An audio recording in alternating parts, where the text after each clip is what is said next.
What's good? What's good? What's good, fans? It's week 300 of the Voice of the Fans podcast. Yeah, man, we come a long way, Vince. We've been coming a long way, man. A lot of episodes, a lot to talk about. We're gonna have a lot of guests tonight, just to talk about join you guys to talk sports, man. I want to thank you guys. Give yourselves a round of applause for joining us. Let's give Cleveland a round of applause for dealing with the sweltering heat, guys. You guys heard him. You guys been hearing him complain about the weather all year long. Now it gets over 85, and he's crying and drooling on us, fans. Let's give him a round of applause for suffering through the heat with us and not laying under the refrigerator, the freezer door. How you doing today, Cleveland? Man, I'm up here on the third floor, but I'm maintaining, Cam. I'm maintaining as best I can. It's hot. I mean, you could be on the 16th floor, man. So, you know, you got to enjoy life where you are, right? Very, very true. Very true. There are people that have it far worse than me, I suppose. Fans, we want to thank you once again. Give yourself a round of applause for being with us. Each and every week we get the show started with a little montage of how we do and what we've been through. So here we go. Am I speaking to right now? Cameron. My name is Cameron. Cam Buford. Hey, it's Peter Rosenberg. I'm hanging on my man Cameron Buford. I'm a golfer fan. This is a big year for Tua to prove that he's a franchise quarterback.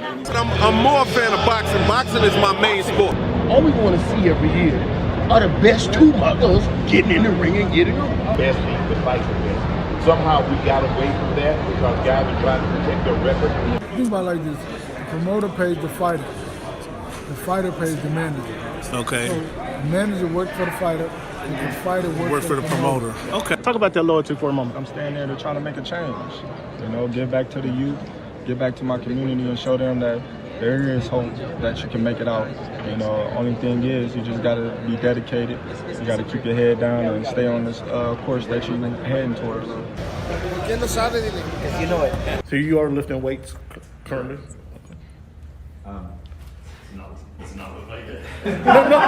When he said it's easier to score in the NBA versus Europe, did you agree with them? To me, it's easy to score all over the world. Can I finish? Do you want me to speak or do you want to conduct the interview and answer for me? Which one? What do you think about this upcoming? Aaron, like I was saying before. Aaron, what has the game of baseball taught you? One of the biggest things is being humble. Can you give a message to the kids to kind of persevere through the false teachings they may be giving? Patience. Okay. Patience. As the show Voice of the Oh Fan my goodness! continues to I'm in evolve, tears. Come on, you were adding some spice to it. it is strictly banter back and forth between myself and Cameron Buford. I enjoy all of it. The real ones know what's going on. Like you said, Pacific Northwest, so I think it's a big part of my game, and every time I step on the floor, I just want to represent myself. You play this game and you don't turn to win a championship, then why are you playing for? I'm happy for the Mariners. I'm happy for the whole Cam, nobody. Never mind. Go watch the tape. Go watch the tape, and then you tell me if it was all about just a system. You look like a buffoon. Go do your research. Go do your study. You played against Michael Jordan, and you said LeBron is the best player in the history of the game? Did you guys hear that? Oh, this guy. Hey, come here. It's okay. It's okay. That's what's good in sports, man. This is Big Snoop Dogg, man. That's what's good in sport. Thank you for making our voice your choice. And really appreciate you listening to the Voice of the Fans podcast. Check it out every single week. You know how we do.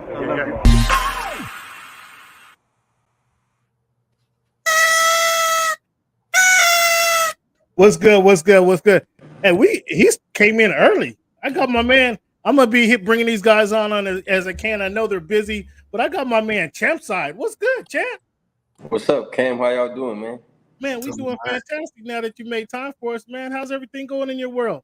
Oh, it's all good. It's all good. Hey, let the people know where they can find you. Let the people know where they can get the fresh fits, the starter cats, the starter jackets, and everything. Let them know. Yeah, man, you can find me on YouTube, Champside, Instagram, champ_side, champside.com. Just Google Champside. You find me everywhere. and he was blowing the competition away with the boxing folks with the boxing knowledge. I mean, he got all kind of knowledge, but I think he specializes in the boxing knowledge. Ain't that right? Yeah, I mean, I would say my first love is more like football and basketball. Between those two, I played baseball when I was younger too. But yeah, boxing is just, it's different as far as covering media. It's not as organized as the NBA and the NFL, so it allowed me to, different opportunities that I'm still trying to get, in the NFL and stuff like that. So. Well, you got contacts, man. If you need some information, man, I can help you where I can. But I sent you some of the stuff, man. But let me know where I can help you out. Sure. I don't know that you're gonna spend much time in New Orleans trying to go down and cover the Saints. This actually might not be a bad time to get in with the Saints because ain't nobody else trying to get in down there. Well, I'm trying to go. I want to cover the Super Bowl, bro. That's like one of my main goals is to cover the Super Bowl this year. Yeah, let's get started early on that. Early on that. For sure. Man, I wasn't expecting you later, but we can start it off with boxing talk. Man, you said 9 o'clock. That 9 o'clock mean 9 o'clock to me or whatever. Where you at? Where you at? It's not. Where are you at? I'm in New Orleans. Oh, okay. Well, there you go. I'm thinking you were still on the West Coast. Yeah. I'm thinking you so that you stationed down there? No, I'm just passing. I'm visiting and stuff like that. Yeah, no. So I thought you was on the West Coast. That's what I was saying. Yeah, they had Essence. Right. So did you cover that or you just go attend? No, I didn't cover it. So Buster wasn't cussing you out then, huh? Oh no, man. No, that's funny. I saw that. Hey man, congratulations with all you're doing, all the work that you're doing, man. I know you had Ryan on recently, or did you won on his little live stream, huh? He had a space. I'm sharing this video on my page right now. Yeah. He had a Twitter space, and I don't know if you're familiar with it, but it's basically open to the public. And the day before that, he texted me something pretty disrespectful in my DM. So I just figured I would request to speak, and then one thing led to another. I asked him a few questions about his current situation, as far as his positive test for Austrian, and then he immediately, called me. I don't really want to waste too much time on Ryan, but I appreciate you for getting in there and had the way you handle yourself, man. You've always handled yourself as a real stand-up, nice, calm, and composed. Because I might have let Ryan, I might not have been as composed as you, the way you handle it, and then you responded to the old, what it was, Dick Ryder who was on the line there.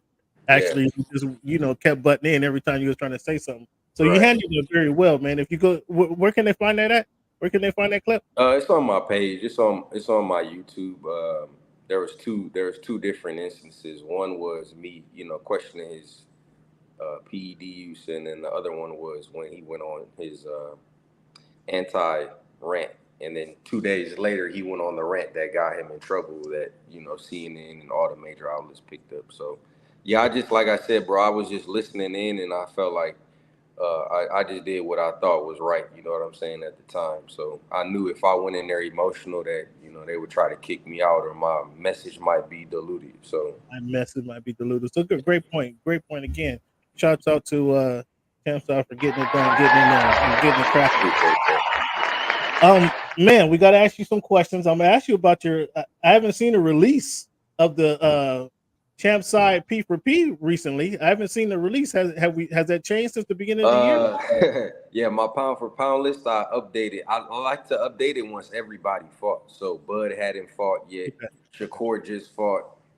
Tank fought last month. So I'm gonna update it August 4th, the day after Bud Crawford fights Madrimov.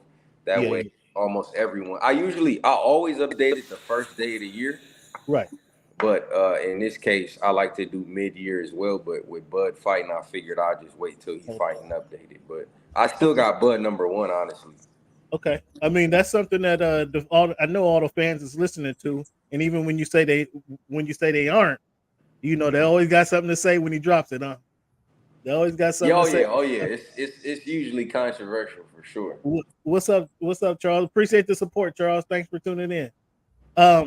First thing I want to ask you, this may go back, dial it back a little bit, but why do you think Floyd released that sparring tape of Devin and Tank Davis, like right before Tank fight. I know they're going through their little beef, but I mean, that was number one, it was old. Number two, you would think that Floyd is kind of above them games. Why you think he released it? Well, they never said that Floyd released the tape. We don't know who really released the tape, honestly. They say that Floyd is the only one that has, huh? It was in Floyd's gym. I mean, who else? Who else got footage of what's going on in his gym? Yeah, it's true. I don't know, bro. I don't know who released the tape. You know, I think some people do think Floyd released it, but I think it just builds into the fight, man. It's different when you talk about two fighters and there's no video footage of them ever stepping in the ring together. But you know, that first clip that came out, it was highly edited. Tank was getting off in it, in my opinion, but you could tell as someone who edits. It was a short one, right? Yeah, the one that was a minute long, but they boxed for like an hour plus, I want to say, or at least. So it was doghouse rules, you know, till you quit, and there was money on the line. So anyway, the real footage, I mean, the full footage came out, I think, right before Tank fought, or right after Tank fought. That's about a few days before his fight. Yeah. So the full footage came out, and it looked like pretty good work. And Devin was a teenager at the time. Devin was doing his thing. Sure. Devin was in there. Devin was in there doing his thing. I mean, he had full control. That was surprising. So I might as well just dive right into this. We touched on Ryan, and we know Ryan's going through the drug test, PEDs, whatever. However much he had in the system, it was in the system, right? So it was illegal. Devin actually got took the L off his record. How much do you think that impacted his boxing career, though? Because we know when Miguel Cotto went and fought Margarito, he was one dude. He came out a different dude after that fight. We all know Miguel. It was found out that Margarito cheated, and they went and did it again. But he was a different guy. How much do you think Devin is a different guy, or not so much? What do you think? I don't know, bro. Honestly, it's hard to say. I know what you're asking me. You know, he took some punishment in that fight, and regardless of what the record says, right, it's the physical punishment he took. He was knocked down, I think, maybe 4 times. You got to give him credit for getting up every time. But as far as, you know, I don't know, bro, because I don't know. It's just hard to say. I think Devin is young. I think he's shown that he has heart. You know, he was willing to go across seas to Australia to fight. You know, I think he's shown he has heart, right? He fought Lomi, he fought Regis. So I think maybe once he rests up a little bit, you know, he'll come back probably with, you know, maybe a great comeback story, right? I think one thing, like in this age, is every time somebody loses, we throw them away. And in a different age, guys lost often, right? And they would just come back and keep fighting, right? So, and some of them would be knocked out, you know what I'm saying? Like, but they would just come back. So I don't think it's over for Devin, but it might be a good comeback story if people are counting him out. Oh, I'm personally not counting him out. And as you mentioned, him going overseas to get the belt and then to defend the belt, that was pretty impressive on its own. And he's a young dude. What is he, 26 at the most? 25? Yeah, he's like 25, 26. So he has years to come back. So I'm definitely not counting him out. And then another good, if he got in the ring and fought somebody, if he fought Teofimo Lopez, if he actually fought Tank Davis and then shined in that performance, obviously now he's back in standards again. So there's opportunity for him. He's not washed by no means. That's not what I'm saying. It was just in that, I mean, everybody who following boxing, any amount of boxing, remember that whooping that Cotto took against Margarito, and then he just was not that same guy. Now, not say Ryan didn't do that. He got it back though, right? Cotto got it back. He beat Margarito, but he should have beat Margarito anyway. If Margarito wasn't cheating, he would have beat him anyway. Yeah. But he just wasn't the same fighter. Like he wasn't the same attack at all costs fighter that he was before he fought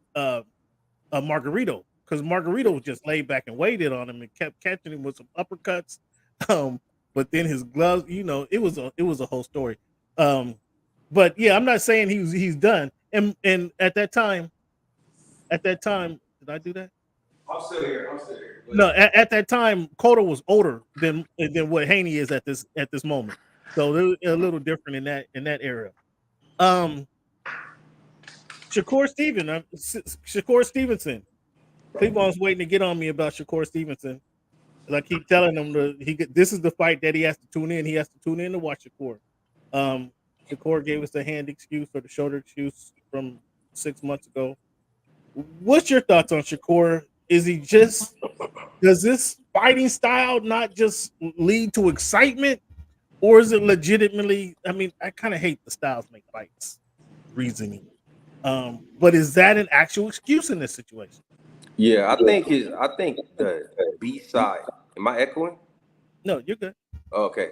I think the B side has a lot to do with why he gets criticism, because like when he fought Valdez and Herring, he's still the same fighter, but those guys. You know what I'm saying? When he fights Artem and Yoshino and guys that people don't really know, it adds into that excitement factor, because it's like, okay, we already know you're going to beat this guy, and then everyone expects him to, run over him.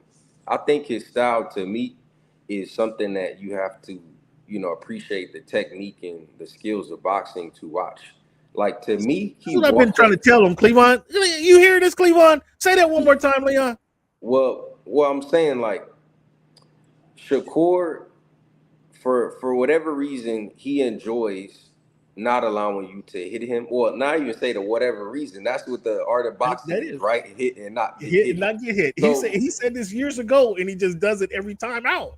Yeah. So the Edwin fight, I was highly disappointed. I'm like, bro, somebody do something. They were looking at each other. They were fainting. They're looking at each other, and they were fainting and stuff. I'm like, somebody do something, right? So if you call that fight boring, I agree with you. If you call it like lackluster, I agree with you. But this fight over the weekend, Shakur walked forward the whole fight. He kept going at the guy. He threw what he could. And then when the guy would throw stuff at him, he would get back on defense and he would go back at him. He couldn't stop him for whatever reason. I don't know. Maybe it's the punching power. Whatever it is, though, to me, I think he's getting more criticism than necessary, because how many rounds did he really lose? None, right? He didn't really lose any rounds. It was a dominant. That was a wipeout. Yeah, it was a dominant fight, but he's not Tank, bro. Like, people are looking at Tank. I mean, Devin was called pillow-fisted. Devin boxed the decisions just like Shakur. Devin's been called boring, right? So I did a post in 2021. I was talking about it earlier today, where I talked about the boring fighters. If you go on my page, I asked Andre Ward this 3 months ago. I said, how does Shakur get rid of the boring label? And he said, you have to fight through it. Floyd went through that. I went through that. Do you remember Lara? Arislandi Lara? He was called boring. Guillermo Regendia was called boring. Demetrius Andrade was called boring. And guess what? They all have a similar style. Hit and not get hit. The more risk you take, possibly, the shorter your career is. And when they talk about like the Mexican style, bro, the Mexican style doesn't really cater to defense, does it at all? Sure. It pretty much throws defense out the window, but people find it entertaining, right? But what style wins? What Cam, I was talking about this earlier, because we can talk about any sport, right? Why did the NBA get rid of hand checking? Why does the NFL protect the quarterback and really like flag is really ticky-tack in the secondary? They want more points scored, right? Entertainment, yeah. And I brought up your Dolphins, honestly. I not that I knew that I would, I wasn't thinking about you when I brought it up, but when you all put up 70 points last year, it was very sexy, right? It was attractive. Everybody tuned in. Everybody started following. Yeah. Y'all had one of the most, between Mostert, Tyreek, and Waddle, y'all had one of the most exciting offenses in A-Chain, right?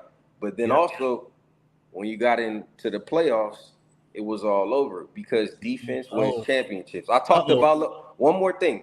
Remember when Lamar Jackson played the Chiefs? And I was talking about this earlier. Remember, in that game, he refused to run.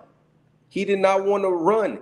All he wanted to do is sit in the pocket and listen to his critics and prove them wrong that he could throw in the pocket. When his game is to run, bro, just run. Forget the Just do critics. your thing. So that's what I'm saying about Shakur, man. Forget these critics, man. Fight your fight. That's how you got here. Yeah, and I certainly agree with that. But it's just as fans and in parts of the media, we got to talk about it, and that's the conversation. Cleveland, what you got, man? What you got? Refute that if you can, Cleveland. No, I got two quick questions for my man, because I understand that we have a profound expert on the subject. I'm not, bro. I'm not a profound expert. On the show, which I greatly appreciate. But me and Cam go back and forth about two things with regards to boxing. I'm a boxing fan. I grew up in the golden age of boxing, watching when all the greats fought each other, and it was super exciting, and the anticipation was incredible, right? But there was also more marketable names at the time. Like, for example, your list has Bud Crawford at the top, right? But no one wants to fight him, and irregardless of all of his accolades, he's not particularly marketable, and he's not a household name per se. So people don't get the same, like, yeah, I want to fight him because I want to get this big payday. They're like, no, I don't want to fight him because I know I can't beat him, and his name does not carry to a point where I can get this major payday. So I feel that's part one of the problem with boxing. Part two, I feel, is just the politics that goes on between Top Rank and PBC over and over again, so that the big fights never get made, and we just sit around, we wait and we wait and we wait. And unless someone does something super spectacular to kind of grab our interest, the boxers are just more worried just getting the 12-round decision and kind of getting out and keeping their record unblemished and kind of stretching out the process. So between those two things, number one, your best fighter not necessarily being overly marketable, and two, it's always this butting of heads between the two factions that kind of control boxing. What is it that you think is the solution to kind of having bigger and better fights more often?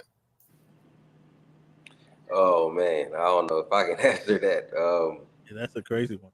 Yeah, I mean, there's been joint pay-per-views, but it always comes down to the fight has to be so profitable that everybody is happy. Like Mayweather-Pacquiao was a cross-promotional fight, but everybody was happy. Every Top Rank was satisfied.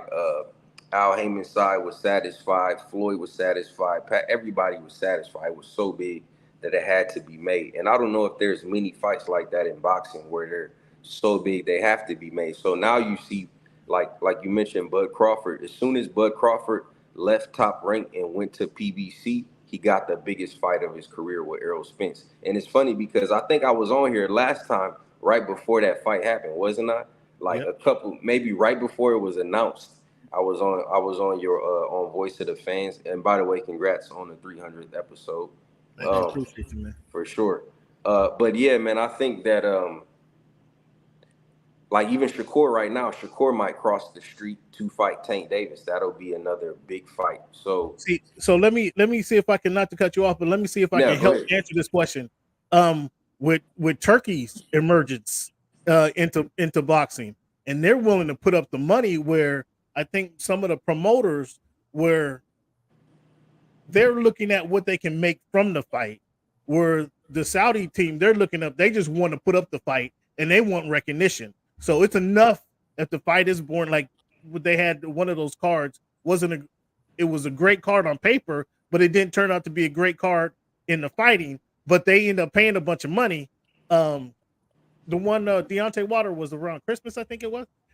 They end up paying a bunch of money, but they got a bunch of eyeballs and recognition. And so they turned around and flipped it again. And now I forget His Excellency is what they call him, but he's the one willing to pay big bucks just to have the fight.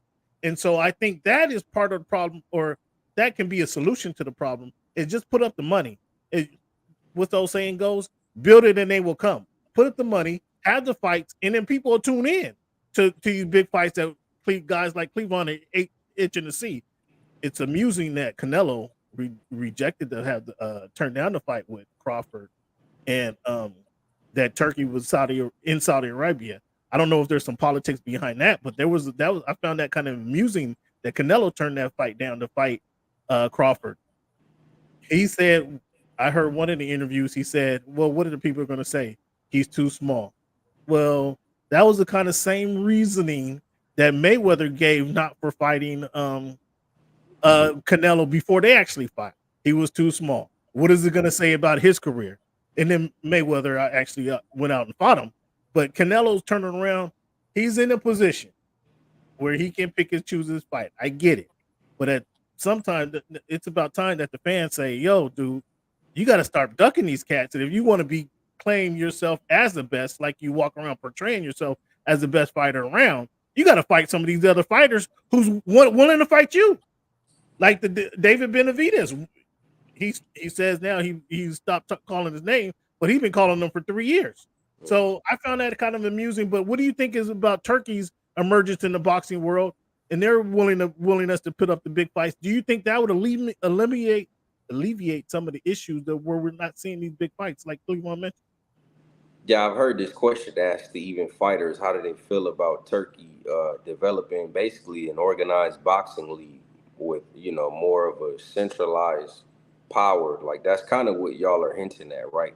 Like, how do you, because, boxing is so different. That's kind of what I was hinting at as far as even covering in the media. Boxing is not like the NFL and the NBA where there's like one governing body, or what do they call it? Like the CBA or whatever. Like they have different, they don't even have what's it called? Pensions and stuff. Pensions and stuff. Yeah, that's interesting. I thought that was very interesting when Charlo was pointing that out.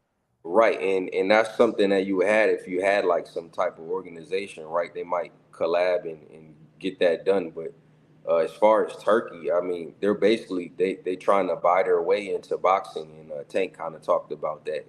He, they asked him would he be interested in doing that, but you have people that have real relationships, like like Tank has been working with Al Heyman, Floyd Mayweather has been working with Al Heyman. Not to say they wouldn't work with Turkey, right? But I guess everything has a price. I'm not against it, bro. Anybody investing more in boxing is good for boxing, right? It just, at the end of the day, what fights can you make? Because if the biggest fight in the division is fighter A versus fighter B, and fighter A is on top rank, like y'all alluded to, and fighter B is on the opposite side, you're still gonna have the same issue. So, I don't know if that answers your question, but if they bring in the neutral, the neutral promoter, which Saudi and Turkey would be, that neutral guy, now they can potentially get some going. So because everybody doesn't feel like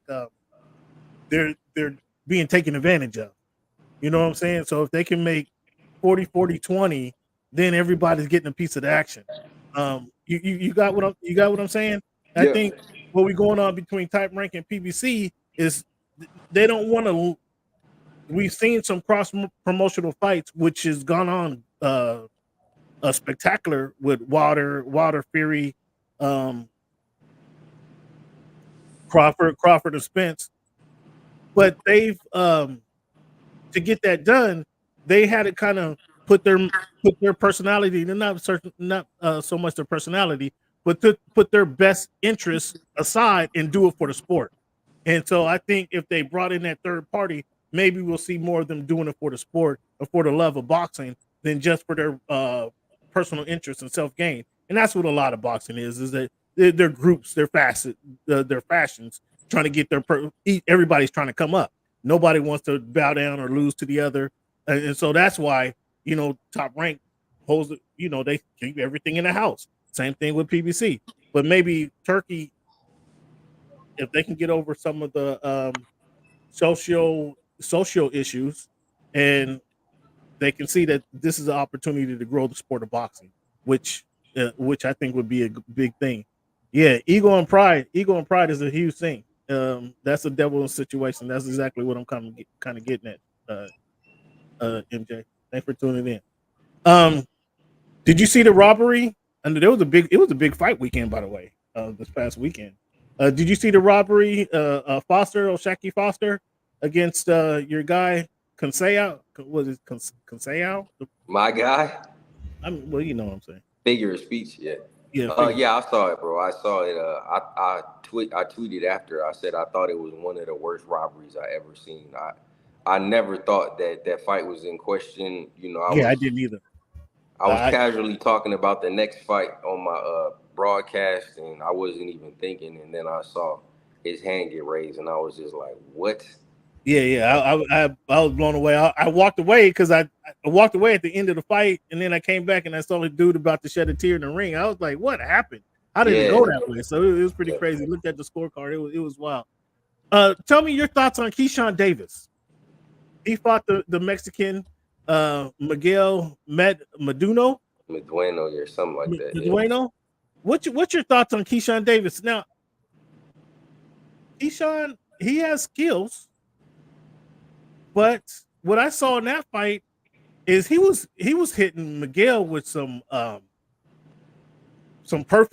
shots that were right on the button, some jabs that were right on the forehead. He was connecting on the chin with some hooks and some uppercuts. Like he was connecting with them, but it looked like Medueno had makeup. They were putting makeup on in the corner because he walked out of that fight with, it looked like not a scar in his face. That told me that he may not have the punching power that I previously suspected. And if he fights somebody with some punching power, he might not last long. What did you see from that fight, and what's your thoughts on Keyshawn Davis? Yeah, I asked that question today because of how critical people were of Shakur. I said, well, Keyshawn hit his opponent with everything he possibly could and didn't mark him, didn't bruise him, didn't cut him, no mouses, no shiners, no swelling, no nothing, right? So I said, are they going to call Keyshawn pillow-fisted next? As far as Keyshawn, bro, honestly, I was always kind of critical of him because I felt like he talked a better game than he's actually proven, right? He's the same age as Devin Haney. Devin Haney's been undisputed. He's a two-weight division champion, and Keyshawn has not fought for a world title yet, right? So, as far as, his talent, he looks good, right? I thought he looked good in the fight. He threw basically everything he could at that man. He boxed him, he turned him, he threw good combinations. His defense was pretty good. He dealt with the pressure good. I was actually impressed. You know what I mean? Like that one made me more respect him more because I seen how he'll fight.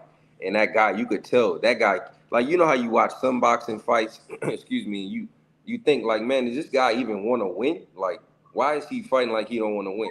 The guy that Keyshawn fought, he came to win. You could tell, like he wasn't letting him rest. Nothing. He was on. No, he kept the pressure on. He kept the pressure on him. Like he kept coming to him all night. Right. But I just thought Keyshawn, and he has skills. I was never questioning skill set. When I saw him the first time, he got skill set, but it was just the power because he couldn't get rid of the guy. I don't think, like you're saying, he was hitting him with connecting with some powerful punches.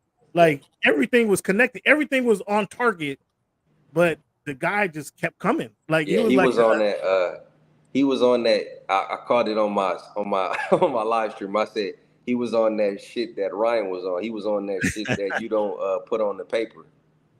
Man, if it comes out, if he was on something, that would be surprising. But that was allegedly. crazy. That's a joke, people. That's a joke. Yeah, no, I got you. That was hysterical. But I gotta, I gotta watch and see who he fights next. He says he's ready for the best. He said he would fight Teofimo Lopez, and I know they had. What was the previous fight that they were at that they was beefing a little bit? They was on the stage together, and Teo had said something to him. Teo. Yeah, I know. Oh, when Teo had that book. Yeah, Teo had the book. Right. Yeah, they were whispering to each other and stuff like that. Exactly. Yeah, I remember that. Yeah, I know what you're talking about. So they got a little relationship there, and I like to see that fight. I like to see somebody whoop up on Teo. Teo talks a lot. He reminds me of Ryan Garcia. I'm hoping he don't come up at dirty, but he reminds me of Ryan Garcia. We talk about Carmel Moulton, man. What you see out of this kid, man? I told Cleavon how impressive he was, man. The first time I saw him was on Saturday night. What's your thoughts of this little dude? Yeah, I've seen him. I was at the Tim Tszyu versus Fundora fight. He fought on the undercard of that fight. He's very aggressive, man. I think like I said, he's definitely one of the top prospects. Like, I think people was critical of him in the fight that I saw him in the last. I know he stopped this guy, over the weekend, right? I think in the second round or something. But second round, yeah. You see the amount of pressure. He's a great. I called him a body snatcher, right? He loves to attack the body. He got great body shots, power shots to the body. He cuts the ring off. Super aggressive. Right now, he's in the stage where he can kind of just like blow over the dudes he's fighting. So, yeah. I mean, that's kind of what he's doing, right? I think we'll see more from him when he have to actually like think in the ring. But right now, he's just going full force and getting guys out of there. I think the fight that I went to, he might have went to a decision, but he boxed really good and really aggressive. And he got a certain mean streak in boxing that you need, you know what I'm saying, that keeps people excited. I think people already find him exciting. Yeah, no, he just overwhelmed dude. It was just it was crazy. He's super aggressive.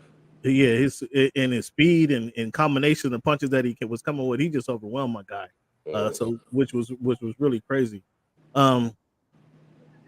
What fights are you looking at seeing? Obviously, we got Crawford fight in August. Does that give him enough time to fight again before the end of the year? That's gonna be that's the first of the year. They usually need 6 weeks to train and get ready. It's about 6 months. That don't really sound like he's gonna have time to fight again at the end of the year, does it?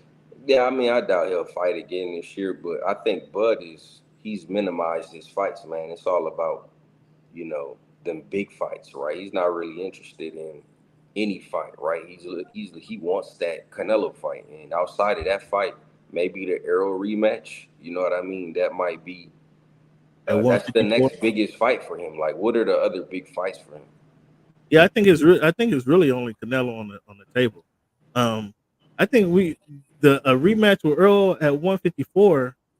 I mean, we haven't seen Earl since that fight. It's been it'll be over a year here in a few weeks since that fight happened. And Earl hasn't talked about fighting anybody, or he hasn't talked about a fight on the calendar. He said somewhere. Last I heard, he said somewhere October, November, right? But yeah, he mentioned he might want to fight, or he'd like to fight Fundora. That would. What you think about Fundora? Obviously, it was a cut that I don't want to say he shouldn't have won because he overcame the ugly couple rounds. The first in that fight, he overcame a couple ugly rounds himself, and then he get the nasty cut. I couldn't believe that cut just wouldn't stop bleeding, man. They did everything but put concrete on this dude's head. What do you think about Fundora? Did that impress you? His ability? He finally learned to use his length and actually box. In that fight, and that was an impressive fight. Even though Zoo was going through what he did, I thought it was more impressive how Fundora learned to use his distance, learned to use his size, his distance to actually create a fight. What's your thoughts on Fundora, and what do you see him? What do you see him do next? Yeah, I mean, you said it. I mean, he's unlike anybody else in his weight class. He always going to have a 5-6 inch height advantage, right? And he used his length, like you say. He used his jab, and I never was high on Tim Tszyu. Honestly, I thought he was kind of, overrated, honestly. But like you said, Fundora got behind his jab in that fight, and he took a lot of punishment in that fight himself. You know what I mean? Even though he got out. No, yeah, it was going a different direction in the first couple rounds. Yeah, and once that cut happened, he kind of settled in. And then start using that distance, or start using his reach and creating distance, which I thought was very impressive. So I'd like to see him defend the title. I don't know if Earl Spence is the first person you want to fight, you want to defend your title against, especially you've been out for a while. Earl's gonna come back hungry, we would suspect. I don't know if that's the exact fight for him, but he showed what we've been boxing fans have been looking to see. Use that distance, man. Don't just stay up on and bang on somebody. Learn to kind of control the fight. And I thought that was very impressive how you did it. We're gonna bring in somebody else. TBJ, what's good with you, baby? What's good, my guy Cam, man? Congratulations, man. 300 episodes, very well deserved.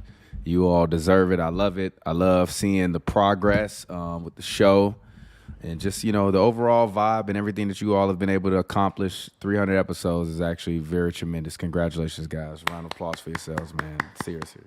Hey, man, we appreciate it, man. You've been a part of this from day one. TBJ meet Champside meet TBJ. Champside, how you doing? Hoops and Brews. He's one half of Hoops and Brews. I don't know where the other half is. Probably at a bar somewhere. I'm gonna get on that guy later. I know why he didn't want to come on, though. I really know why he didn't come on. We might get to that a little later, but I know why he didn't want to come on. But this is one half, man. So you got any boxing questions? Champside is a boxing extraordinaire. He's been covering all these fights when'd you start, man? We were at Ontario with the Ontario Summit or something. This dude had 30,000 followers on YouTube when we was in Ontario. When the Charlo fight, Harrison, right? Mm-hmm. And then how many I had at the time, I don't remember. It was 30. It was 30 because I'm wondering how do I get to 30? This cat had 30,000, and then man, it's been all uphill ever since. Now you got over 170,000. Hey, that's amazing. Just by grinding and being at every fight, providing some of the best commentary. So shout out to Champside for doing it. I guess my question for Mr. Champside would be, is Shakur really a boring fighter, or is he just a great defensive fighter? And this is why you got to be on time, fans. This is fans. And I'm fine if y'all talked about that earlier. I'm fine if y'all talked about that earlier, but I know there's been like a hot discourse, and I was popping in and out of the fight, but once a fight is kind of boring to me, I kind of tune out.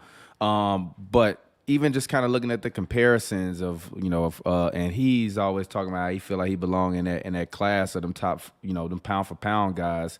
Obviously, we've seen Ryan Garcia kind of implode, so he won't be one of those fighters that's gonna be like a marquee draw. But like for me, as I would say, like a novice boxing fan, are people just being too tough on him? That's a real question. Like, I mean, I know what Cam is gonna say already. He's probably like his fights are boring or whatever, because I've heard him and Cleavon talk about boring fights. But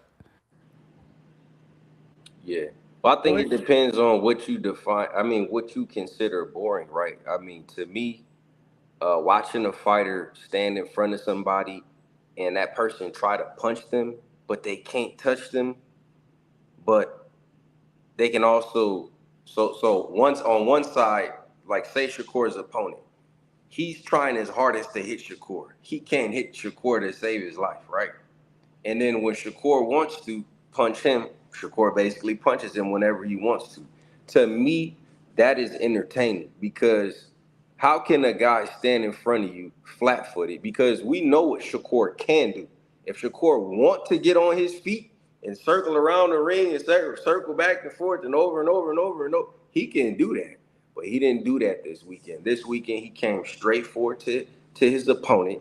He let his opponent fire shots. And when he fires shit, he just, you know what I mean? He slip it, he roll it, you know what I mean? He's in the pocket with it. And to me, I think, hold on real quick. I'm going to throw it back to you. I think, to me, for the casual fan, they want to see when you throw a punch, you hurt the guy that you punching, and that guy have some type of impact. Like, he makes some type of, and then you feel like, oh, he's doing a lot. But to me, the man threw, I think he landed 194 punches. So he was active, you know what I mean? But again, he's not a huge puncher. He's never been known for his punching. He's not Tank, right? Tank will walk to you in the high guard, put up his high guard, and just walk you down. But he's more like, the defensive fighters like Pernell. Andre Ward was considered boring. Guillermo Rigondeaux was considered boring. And honestly, I was kind of talking about this, that since you asked me, that boring label, it only applies to black fighters. You've never heard a Mexican fighter called boring. You've never heard a European fighter called boring. That is like, what do they call it? A buzzword, a trigger, a dog whistle? That is one of those. When you call, because Floyd was called boring too, right? Yeah, I remember that. So that's why I would be careful with labeling people boring, because there's fighters who box to a decision, yet they're not labeled boring. But also those same fighters they label boring, they have some of the most successful careers, that including Floyd, that including Andre Ward. So No, I don't think he's boring. I think that once people hear certain narratives, they run with it. And maybe some people just truly weren't entertained, but that is how Shakur fights. That's how he wins, and that's how he got here. If he try to be something he not, he might crash out. He might be getting counted out in a fight. Who knows? So to you, it was, I guess my point was more like, because obviously the casual boxing fans, as you said, they want to see knockouts and stuff like that. But to you, we still saw high level boxing. It just might not have been the most entertaining to people. Is that basically what you're saying? Like to the casual fan, it might not have been that entertaining, but it still was. Like he still was, because the way people were talking about it, they were talking about like he wasn't even fighting at a high level. What did I was peeking in the fights. Like I would turn it on my phone every once in a while and look, and then when I didn't see no action, I just kind of tuned out because I was on the move. But the way everybody was been kind of talking about him, it kind of made it seem like he just kind of fought a bum and didn't really show up. Versus it being one of them things where he just was that much of a better fighter than that other guy and boxed that much better. That's really what my, kind of what my point of, that's why I say I don't necessarily know what y'all talked about earlier, but to me, I was wondering, like, is this just unfair or was it just bad boxing that people were like, this is bad and boring? Well, you've heard the reaction to it, right? So you have the reaction. I challenge you to go watch it and tell me what you think after that. Tell me,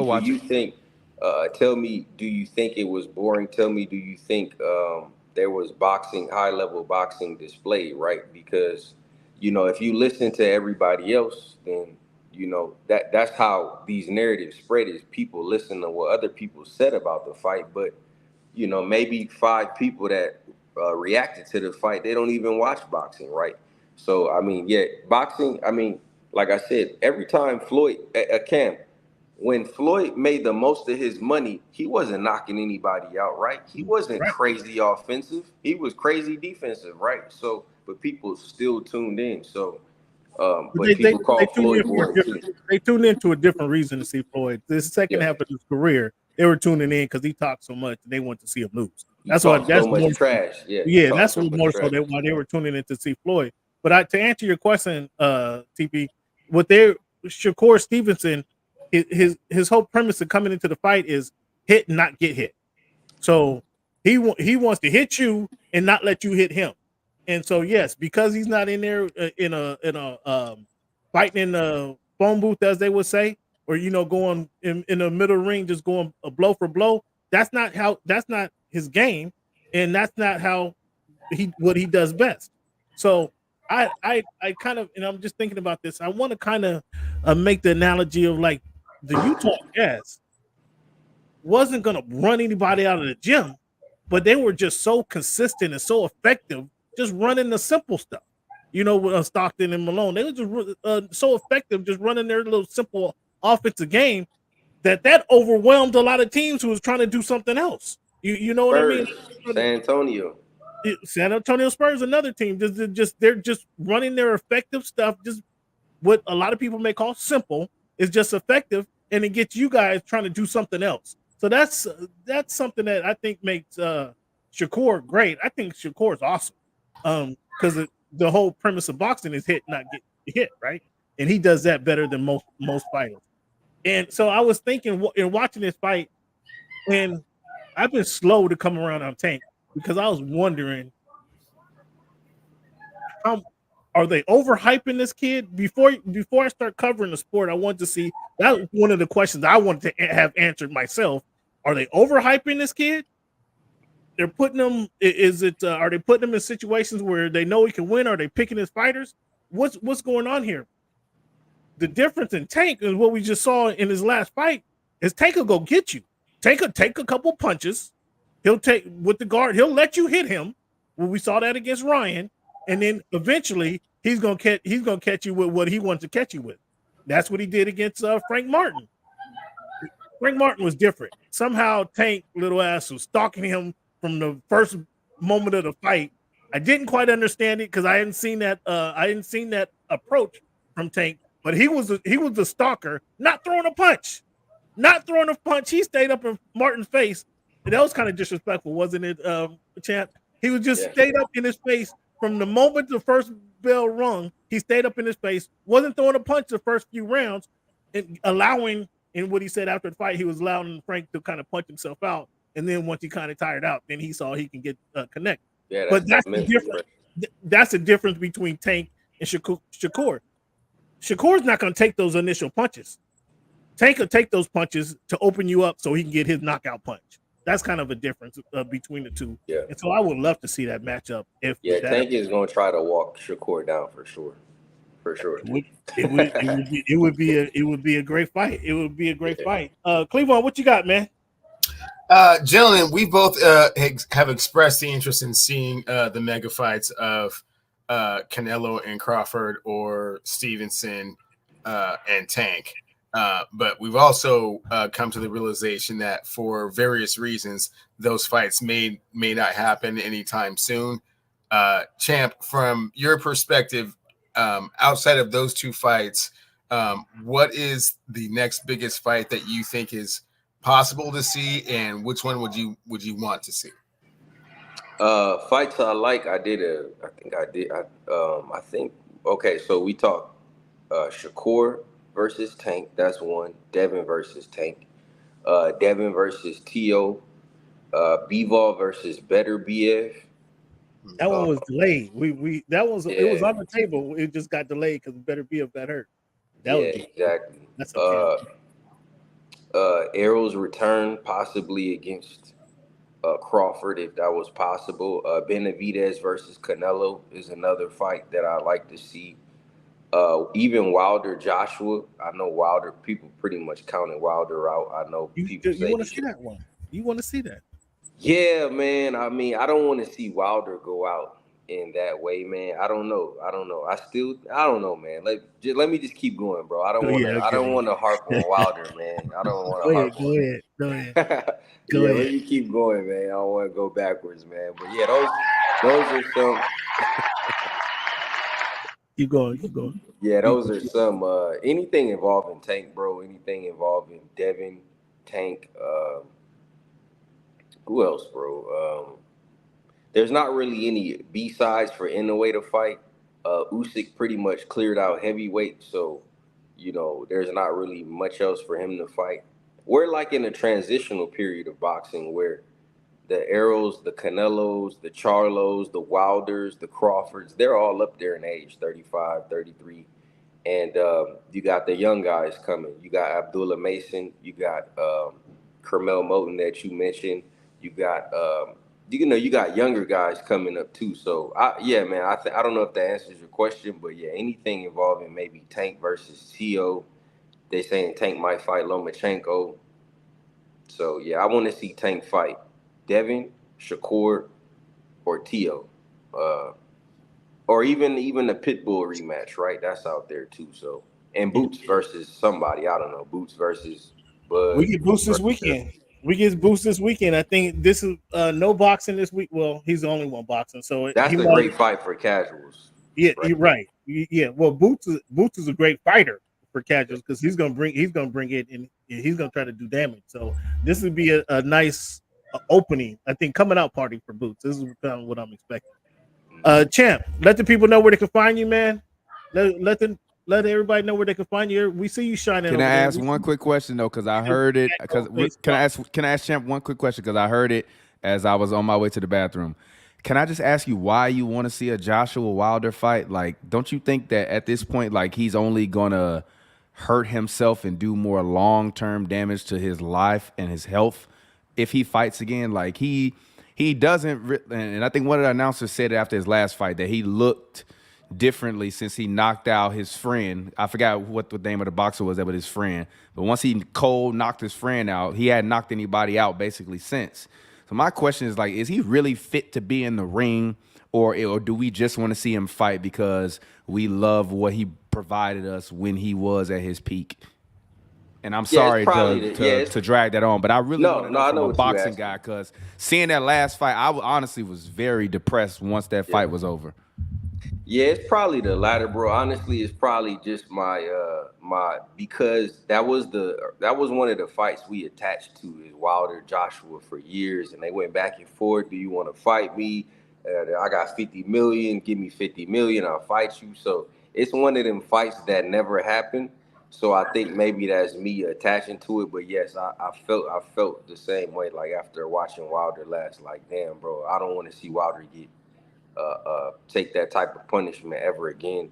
And if Joshua didn't lose to Ruiz, we might have saw that fight. Huh?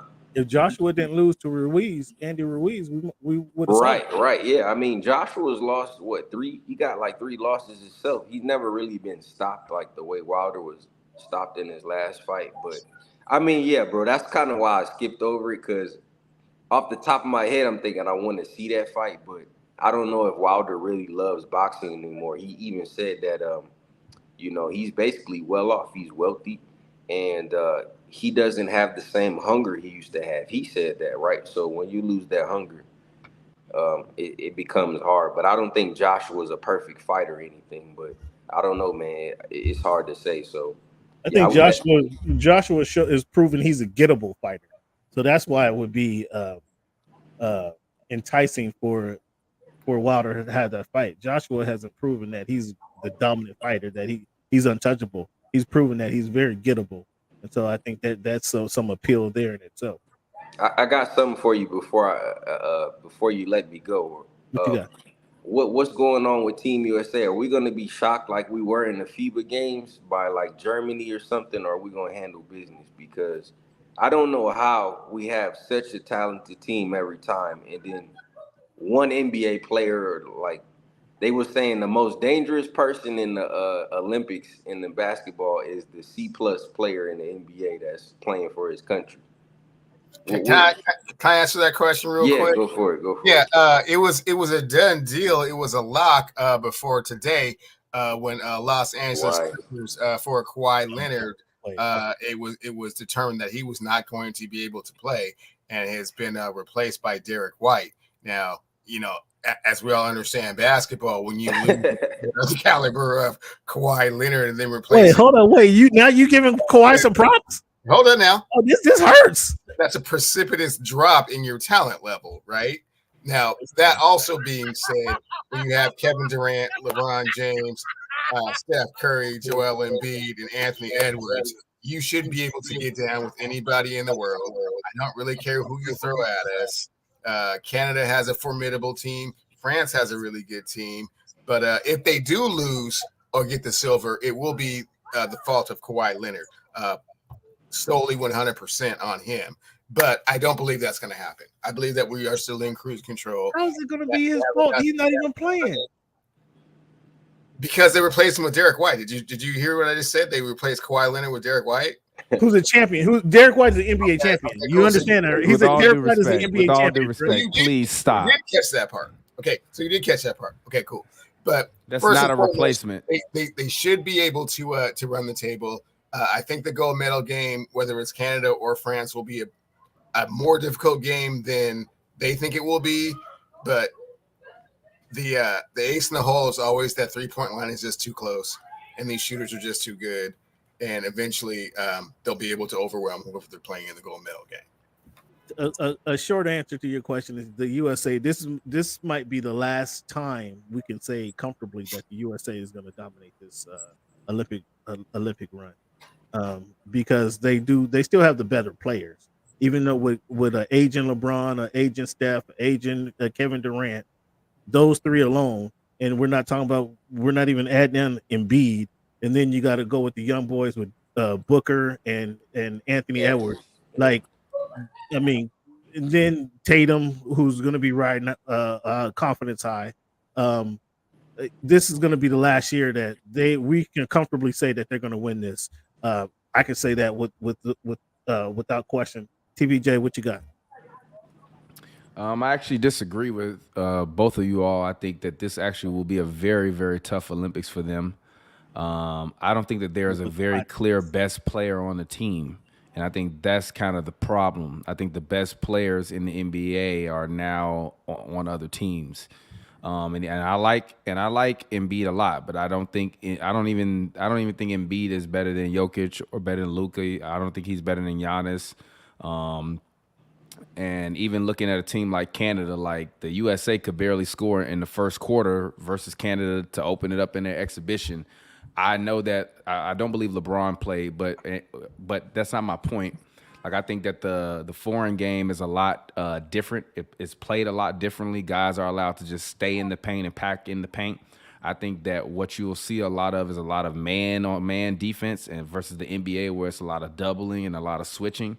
I think the world is just going to try to play them straight up. They're going to try to bully them, and I think that it will be tough.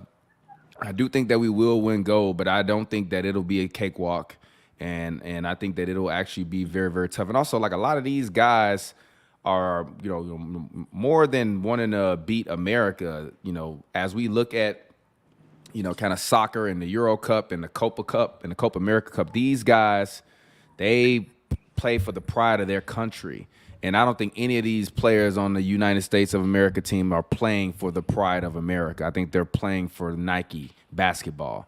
And I think that that's a hugely vastly different Grand Canyon size type of difference between those soccer players who play for their country, and if they miss a penalty kick, even if they win, they crying after the game because they still feel like they let their country down. I don't think any of these guys care enough about it. So I look forward to how they will react versus adversity. We will see how they will react, but with me not knowing who the best player is on the team, who's going to be the guy to take the last shot? And if you're telling me it's LeBron, then I don't know if we win in gold. Why would LeBron take the last shot? You got Steph Curry and Klay Thompson. Because he was, Klay Thompson is not on the USA team, and LeBron was voted. Wait. No, I meant Kevin Durant. Durant. LeBron was voted by the players on the team as the best player. So inherently, by all of the other guys on the team saying Bron is the best player, he's going to get the last shot. And I think that number one, that's preposterous. Yeah. Number two, I think it's ridiculous that these other guys will concede him being the best player on the team. Where is your personal pride? That there, right there, guys that are 10 to 15 years. Here's Junior. Where is your pride at? I would agree there. He got 5 votes. He got 5 votes. Ant said he's still the number one option. Saying you're the number one option and the best player on the team is a different thing. Number one option, we talking about offense. Best player on the team means the best player on the entire team. But the difference of these guys, they've been wearing his shoes or had the option to buy his shoes for the most of their playing career. Correct. Huh? They just being politically correct. We'll see when the game is on I don't the line. think it's about them being politically correct. I believe that they believe that. And if they believe that, we have a lot of larger problems with this team. I agree with you because a 40-year-old cannot be the best player on the best team in the world. It's preposterous to even think that would happen. And albeit LeBron can put that as another feather in his cap. Well, I was the best player on the team. We won the Olympics and we came back, blah, blah, blah. This team is loaded, and all these other guys should be looking to say, how can I go in front of the world and prove to the world that I am the best player in the world? And that starts with you not fucking voting LeBron James as the best player on the team. I don't give a fuck who you are. I agree with you. And then you made another good point, is that emotional, that playing for your country, that emotional motivation is definitely bigger than playing for, because we don't play for our country. They play for their team. They play for their contract. So that motivation is something else. That might be a determining factor. I don't want Noah Lyles' statement to resurface, because that kind of pissed me off when he said what he said. What, years ago? No, what he said during the FIBA games last summer when he said that, well, why did the NBA call themselves world champions? They only play in America. So listen, understanding where he's coming from. Yeah. He really wasn't taking shots at the NBA players per se, because he just got finished beating cats from other countries, right? He had to run against Jamaica. He has to run against the guys in. It was a whack. That to me is just a whack point. I certainly understand where you're coming from, but you got to look at the source. And then he's still track athletes. They're still calling from attention. Yeah. They don't get attention that NBA players get. So of course he's gonna have something to say negative to that. Yeah. Champside, love you, bro. Thanks for tuning in, man. Give the people give yourself a round of applause for being here. Let the people know one more time where they can find all the fresh gear from, and then all your commentary throughout the week. Appreciate you, bro. Thank y'all for having me on. Like I said, congrats on the 300th episode. I know as content creators, it's a lot of work to sit aside time and talk sports. I try to tap into y'all every now and then. I'll drop in the chat or just listen in. But you can follow me on YouTube, Champside. You can follow me on Instagram, champ_side, Twitter, The Champside, Facebook, The Champside, champside.com. I do cover boxing predominantly, but I'm a huge basketball, football fan. I even watch golf, NASCAR. So even tennis, you know what I mean? I like to follow Coco Golf, Bubba Wallace in NASCAR, and you know. This guy just expanded the covering the. Oh yeah, but well, the thing is I watch more than I cover because it's so much work to cover all of it. But it's easier for me to watch it all, right? So I watch it all, but I have to be selective what I cover. So thank y'all for supporting me. Shout out to Cam, who I've known a long time and have been supporting me, and I'm glad that we still have that relationship. And like I said, wishing you nothing but the best. I'm gonna definitely hit you about that NFL stuff, though. We've been talking about this for a minute. Yeah, no problem, man. You got the email. The phone's always on, bro. Hit me up. For sure. All right, man. Y'all have a good one, man. All right. Yeah, Champside.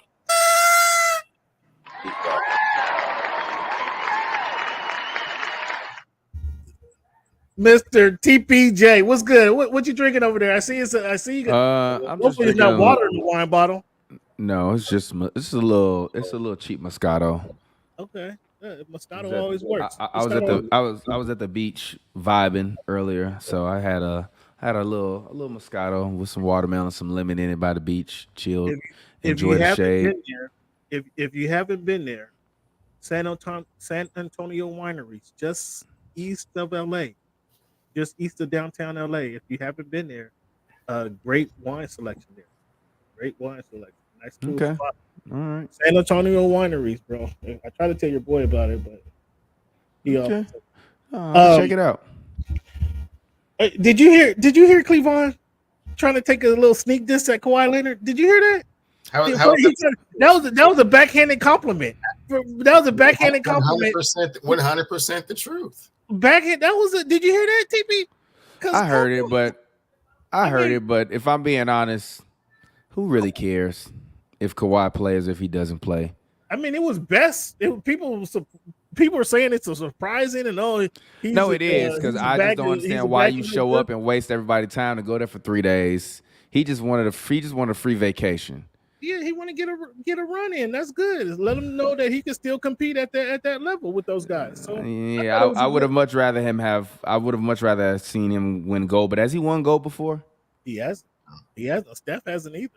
Yeah, that's something that as a person that's an all-time great in basketball, that's something you should want as a feather in your cap. So I don't know why he didn't do it, but I understand it. Like Kawhi is aging, he's hurt a lot. Honestly, I think the Clippers probably put him up to it. If I'm being honest, to go in, go give it a shot. We got the new arena opening up in a couple of months.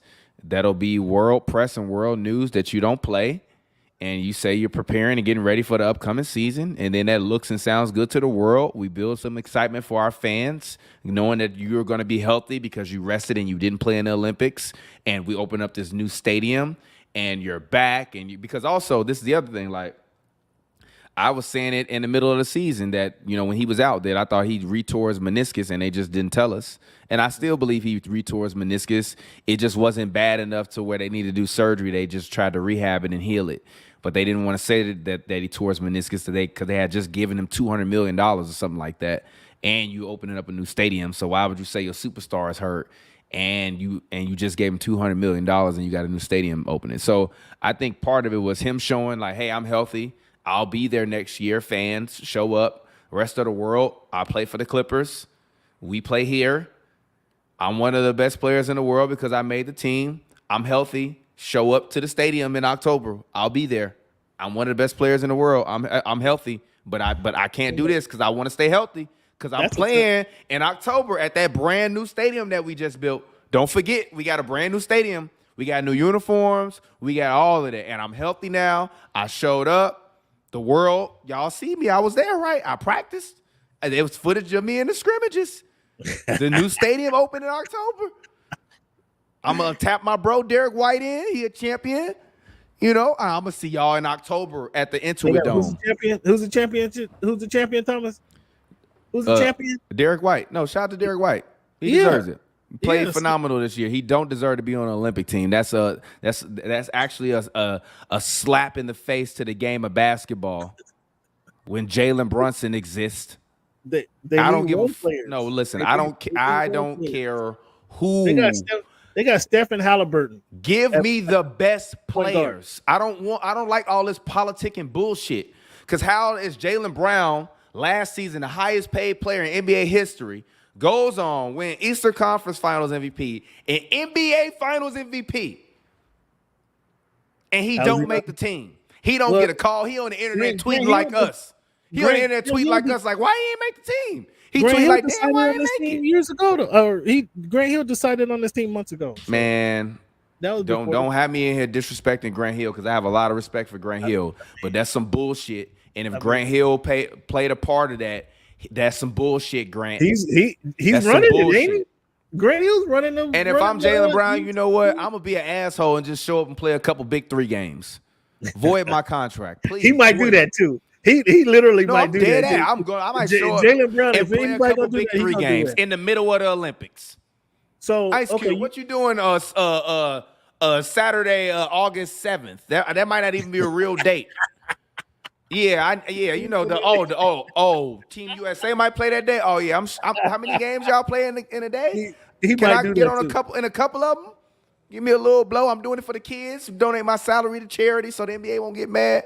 Like, that's some bullshit. They all in cahoots with each other. They all in bed with each other. And you can't tell me that this guy that just won arguably 2 of the top 3 most prestigious awards in the top, in American sports, or the major 4 sports, which is a Finals MVP award. Like, that award has got lure. Like, the fact that Michael Jordan won 6 of those and never lost put him in a category with the greatest athletes to ever exist. So for you to tell me that Jaylen Brown did that while winning the one before, being the best defensive player on the team and scoring as much as the guy that's the face of the Olympic team, is preposterous. And I'm done talking about it.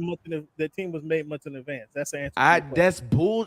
Cam, you're missing my point. I do not care. It's bullshit. No, I hear your point. Don't go fucking tap a ball-headed guy that ain't made an all-star team over the guy that won the 2 awards that you won. He won the 3. He won all 3 trophies you want to win at the end of the year. He won.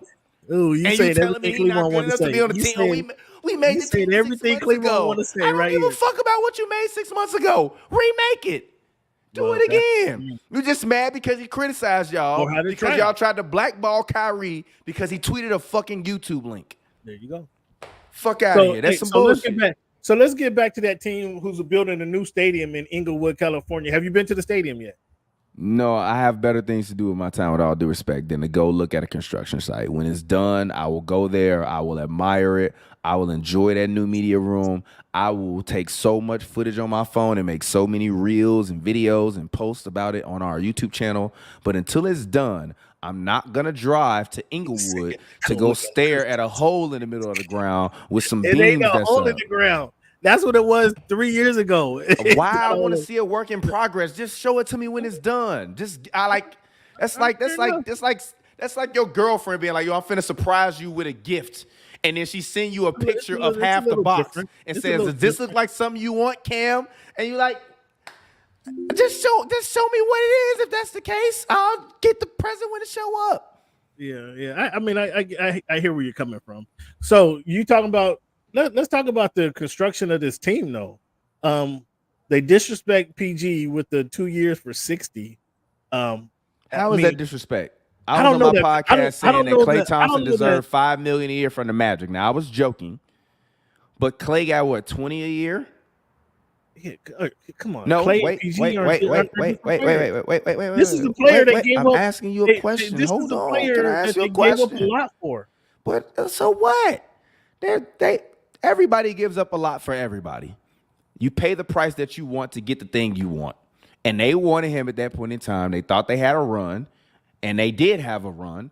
The problem is that they choked multiple times and they were hurt multiple times. So that's just brass tacks. But my question is, if Clay is worth $60 million, why did Kawhi get 3 years, 150? Because if you're did saying you not just hear that 5-minute spiel I went on about I'm one of the best players in the world? I'm playing. Do you see Paul George on Team USA? Paul George doesn't have the two rings that Kawhi. No, wait a minute. Last I checked, Kawhi Leonard is a New Balance athlete, so we can't even blame the shoe companies. He is a New Balance athlete. I'm not buying that. No, my point is, we all know Kawhi Leonard, when healthy, is a top 5 basketball player. The problem is when healthy. When healthy, Paul George is a top 15, top 20, top 25 basketball player. You heard how many tops I went through down the list? Kawhi, maybe top 5 when he's healthy. The other guy, 15, 20, 25. Clay was a borderline top 25, top 20 player most of his career. Now he's borderline top 30 to 45, maybe 50, maybe below. Wow. You really my point is, if PG is what, 33? Why would I pay a guy that's barely better than Klay Thompson $200 million? Now, 200 was on the Olympic team. 200 was a bit much, but he's not. He wanted 50 a year. Why would I give you $50 million a year?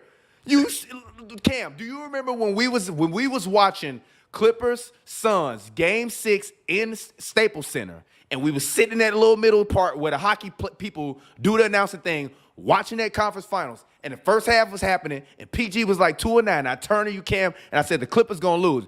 You said, no, they're not going to lose. I said, PG is shooting like shit. They about to lose. You said, well, yeah, the guys is hurt. And I said, I don't want to hear nothing about nobody hurt. He is shooting 2 of 9. They are at home right now.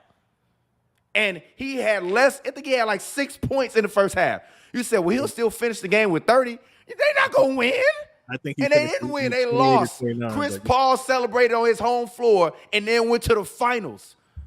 Okay. Why does he need $60 million a year? 60 is a stretch. 60 is a stretch, but why does he need 50? So for all of that you said, the Sixers overpaid for him.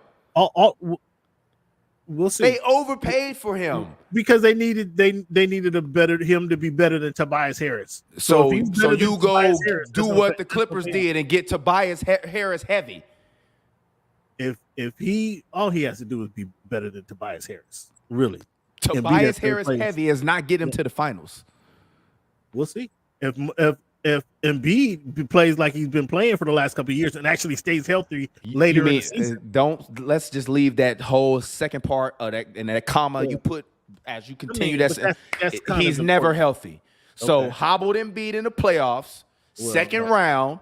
You got Tyrese Maxey, and then you look at Paul George and you say, "Hey, big fella, are you going to help get us to the conference finals and get us to the finals?"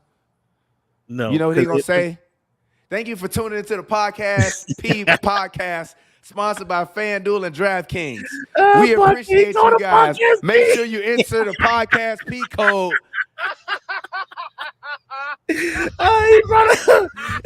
And then he gonna go out there and shoot 4 of 16 from the field, give you 19 points, 3 rebounds, and 5 assists. And then after the season, he gonna say, "Well, they awoke the bully this time." Right. Yeah, now some of the podcast commentary does not match reality. I'll give you that. I wouldn't say and I'm not saying that they should have gave him the 50 a year at the 4 years 214, 212 that Philly gave him. I agree he didn't deserve that, but they could have matched the same contract. They brought him and Kawhi in together. If you're going to continue the Kawhi and PG experience, they're about the same level for their time in Los Angeles. They're about the same level. Yes, obviously Kawhi has championships, but their time in Los Angeles with the Clippers, they've been about on the same level. Both of them had injuries at inopportune times. Both of them played really well when the other one wasn't there. They were about the same player. He does because Kawhi has rings, so you can't offer him the 3 years 153. So you maybe 3 years, one. Can I ask you a question? How do the words "they're about the same player" and you say this man got 2 rings and the other guy got none. Specifically for their time. And the guy was the best player on both teams when he got the for rings, their and the other guy time had in Los none. Angeles. For their time in Los Angeles, they brought Kawhi him Leonard together. was They way brought him better together than him for when you. he was healthy. I'm sorry? Cleavon, can I ask you a question? Who's a better player right now, or who would you rather on your team, Lauri Markkanen or Paul George? If I'm going long term, it's not like a 1 year or 2 year thing. It's got to be Markkanen. Would you give Lauri Markkanen $200 million? No. What? Okay, so enough of this conversation. Thank you for giving your feedback on this. Do you see the plan of what the Clippers are doing though? Do you see? Yeah, Like, save money. They wanted to get younger. They wanted to get younger and more athletic. But that save money, we're not talking about Jeannie Buss. We're talking about Steve Ballmer. When is money been? I don't think it's about saving money. I think they wanted to save money, but also it's not about saving money. Like, what you got to realize that the apron, and when you go above the tax threshold and the second, you go above the first and the second. There are real life repercussions that you have. Like, you can't use your trade exceptions. You can't use certain mid-level exceptions. You lose your draft picks, or you fall down to the 30th pick in the draft. So there are a lot of reasons as to why you don't want to continue to sell high when you don't believe that what you have is a championship contender. And if one of the guys is going to be there in every year and the other one is not going to be there, and you're only going to make it to the second round every year anyways, you might as well bet on the guy that's a top 5 player when he's healthy, build around him, rest him up like you need to when you need to rest him up, because you have a younger, more athletic team. They also are taller. Daniel Tice is 6'8". Mo Bamba is 7 feet tall. Mo Bamba also shoots a better field goal percentage and a better three-point percentage than Daniel Tice as well, while being 4 inches taller than him. So you build off of getting more size, more rebounding. You try to eliminate Paul George from the culture, because I do believe even being a Clippers reporter for the past 5 years and being there Paul George whole career, including in the pressers when they win, when they lose, he always fucking smiling. What the fuck are you smiling for? You're not fucking winning. Stop fucking smiling. Stop smiling. Stop fucking smiling. When Kawhi going to post games, people can say what they want to do, but Kawhi going them shits, he be. Kawhi, you had a really nice dunk in the first half, even though you all lost. Well, I mean, Kawhi, what did it feel like when you dunked the basketball? You were there, you saw it. Well, I grabbed the ball. He threw the ball in the outlet. I caught it. I saw the defender one there. I took 2 dribbles and I dunked it. But we lost, so it don't matter. Paul, you had that tremendous 360 windmill near the end of the game when you guys lost. What did you think about it? Man, I was really just trying to give my team some emotion, get us back in the game, get the guys feeling good, you know what I mean? But unfortunately, the things don't always work out the way we want them to. But we going to get back in the lab. We going to work at it, next year. And we going to be back. We're going to be getting the ring. Yeah, but Paul, what did you think about that game-winning 3 you missed and the 2 jumpers before that from the mid-range? Man, sometimes you really don't. You don't make them all. But, we always got next year. They awoke the bully.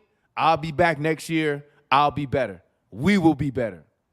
You get the difference in them 2 answers? One guy's like, shut the fuck up talking to me. We just fucking lost. I don't want to talk to you. The other guy's like, let me make everybody feel better about me not showing up when I needed to show up.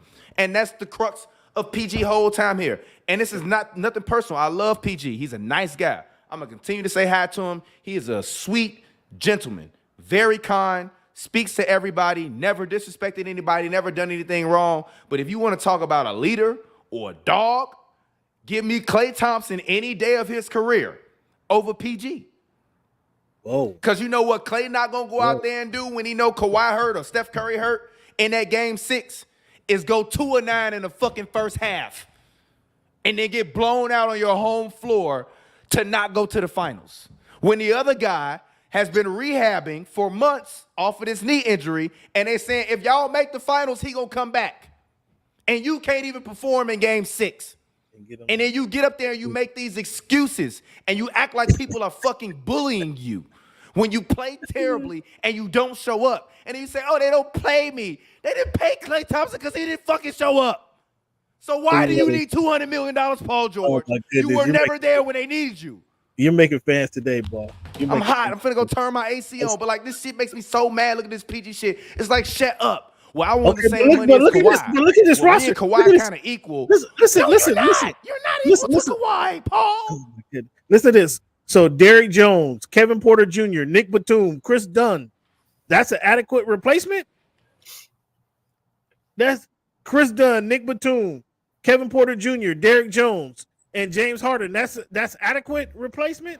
I think that's tremendous. I think you lost nothing. I think you gained size in the front court. You gained size on the perimeter. You gained ball handling and you asked me a question. I'm giving you the answer. You gained perimeter playmaking and perimeter defense. Bones Highland could literally not play at all. So you really had 1 point guard and a bunch of shooting guards and wings, and that by proxy made Paul George the point guard.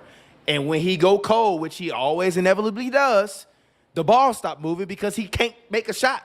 So he stopped passing the ball. So you actually having a guy like Chris Dunn in the wings, you letting go of a guy like Russell Westbrook, which is like high motor but very up and down. And even with some of these young guys, like I think Russ did his job last year. And that was to motivate the young guys and show them that there were opportunities that they could grasp if they just played hard. And I even think a guy like your favorite player, Terrence Mann, learned a lot from Russ, where a lot of the times you don't need to make shots as long as you have energy. And that's the reason why Mann stayed on the floor a lot of the times when he wasn't making shots, because it was nonstop energy, pace, tenacity. He rebounded, and he did make clutch shots when they needed him to. So this year, I just think that they're going more trying to lean on slashing and playmaking and rebounding. Like last year, they were not a good rebounding team. But they got all these big wings, but you can't get a rebound. Like, why is Paul George 6'9", averaging 6 rebounds a game? But you want $200 million. He's more. So you expect anything from Porter Jr., Kevin Porter Jr.? I expect him to stay out of trouble. Well, hopefully he has some influence now. Cleveland now. Hopefully he would put Ty Lue. Ty Lue can coach him up and teach him how to be a man and give him that fatherly advice and leadership that he's been lacking. Cleveland already shaking. Come on, what you got? Ty Lue, look. No, he's a grown ass man. I'm lit on the scene. I see these young guys out. Shown at multiple stops that he can't be depended upon to be responsible. It's just not his thing. So at some point, there's going to be a run in an altercation, and he's going to be a problem. He's a malcontent. He's not wired. He's chemically imbalanced. Oh my goodness! This guy with the chemical imbalance. He's chemically imbalanced in certain ways, and so being in LA is not going to be a positive thing. There's just too many distractions and things to get into. And Ty Lue is used to coaching professionals, and he to this point has not proven to be a professional. So I don't think that's a great addition to that.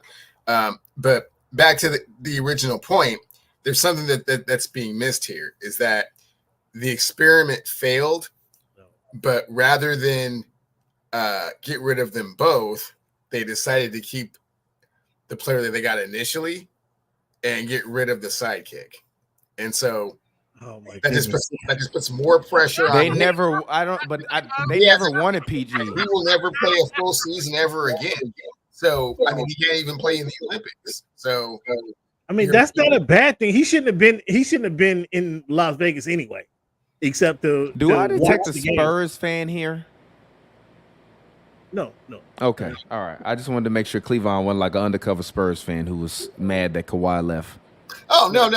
I thought it was hilarious that Kawhi decided he didn't want to be a Laker and that he wanted to go and do his own thing. But in order to go and do his own thing, you have to go get me my hand-picked player that I want. And if you don't go and get him, I'm not coming to your team. Okay, well, what does that take? Well, that takes Shea and 4 first-round picks. Okay.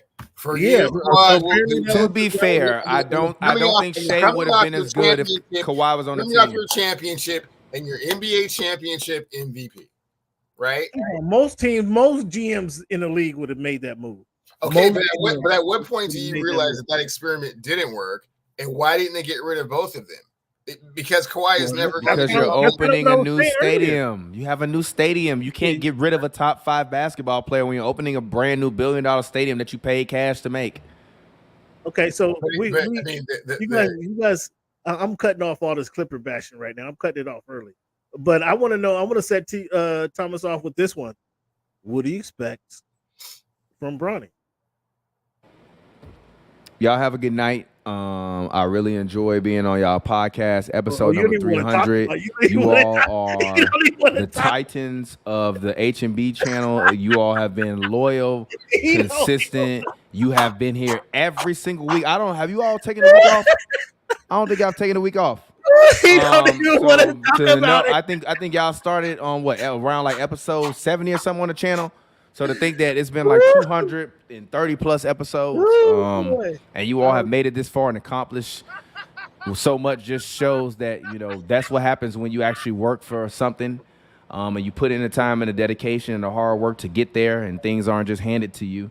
And I think that it's going to be amazing. I look forward to seeing y'all when y'all up to episode number 500. And you're accomplished because of the work that you do, and not because your dad wants you to have a podcast. So, I think that you all, and it's a testament to the work that you've done and you put in. And I'm for real. Like, it takes a lot of heart and a lot of dedication. Oh my goodness. To really put forth the time to want to be great at being a podcaster and to show up every single week and do it over and over and over and over and over again and do it at a high level.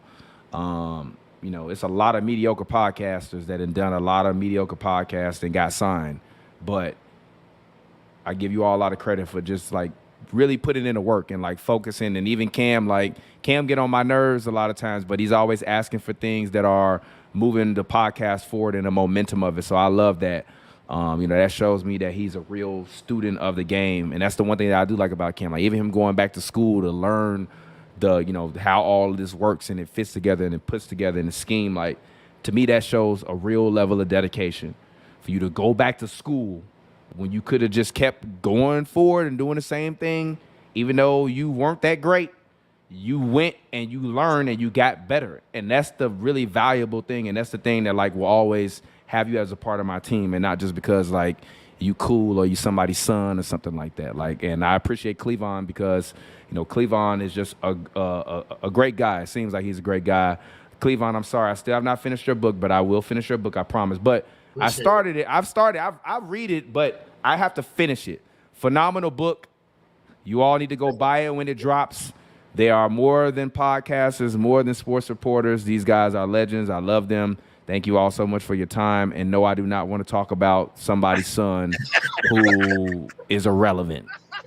Let the people know where they can find you, Thomas. Thanks for tuning in. Find me here on HNB Media TV. That's youtube.com/HNB Media TV. You can also find me at Hoops in the Brews on Twitter, as well as at HNB Media TV on Twitter.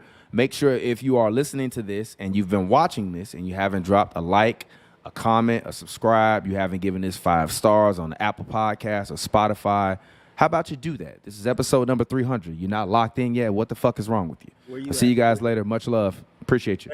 Appreciate it. Thank you, Chief.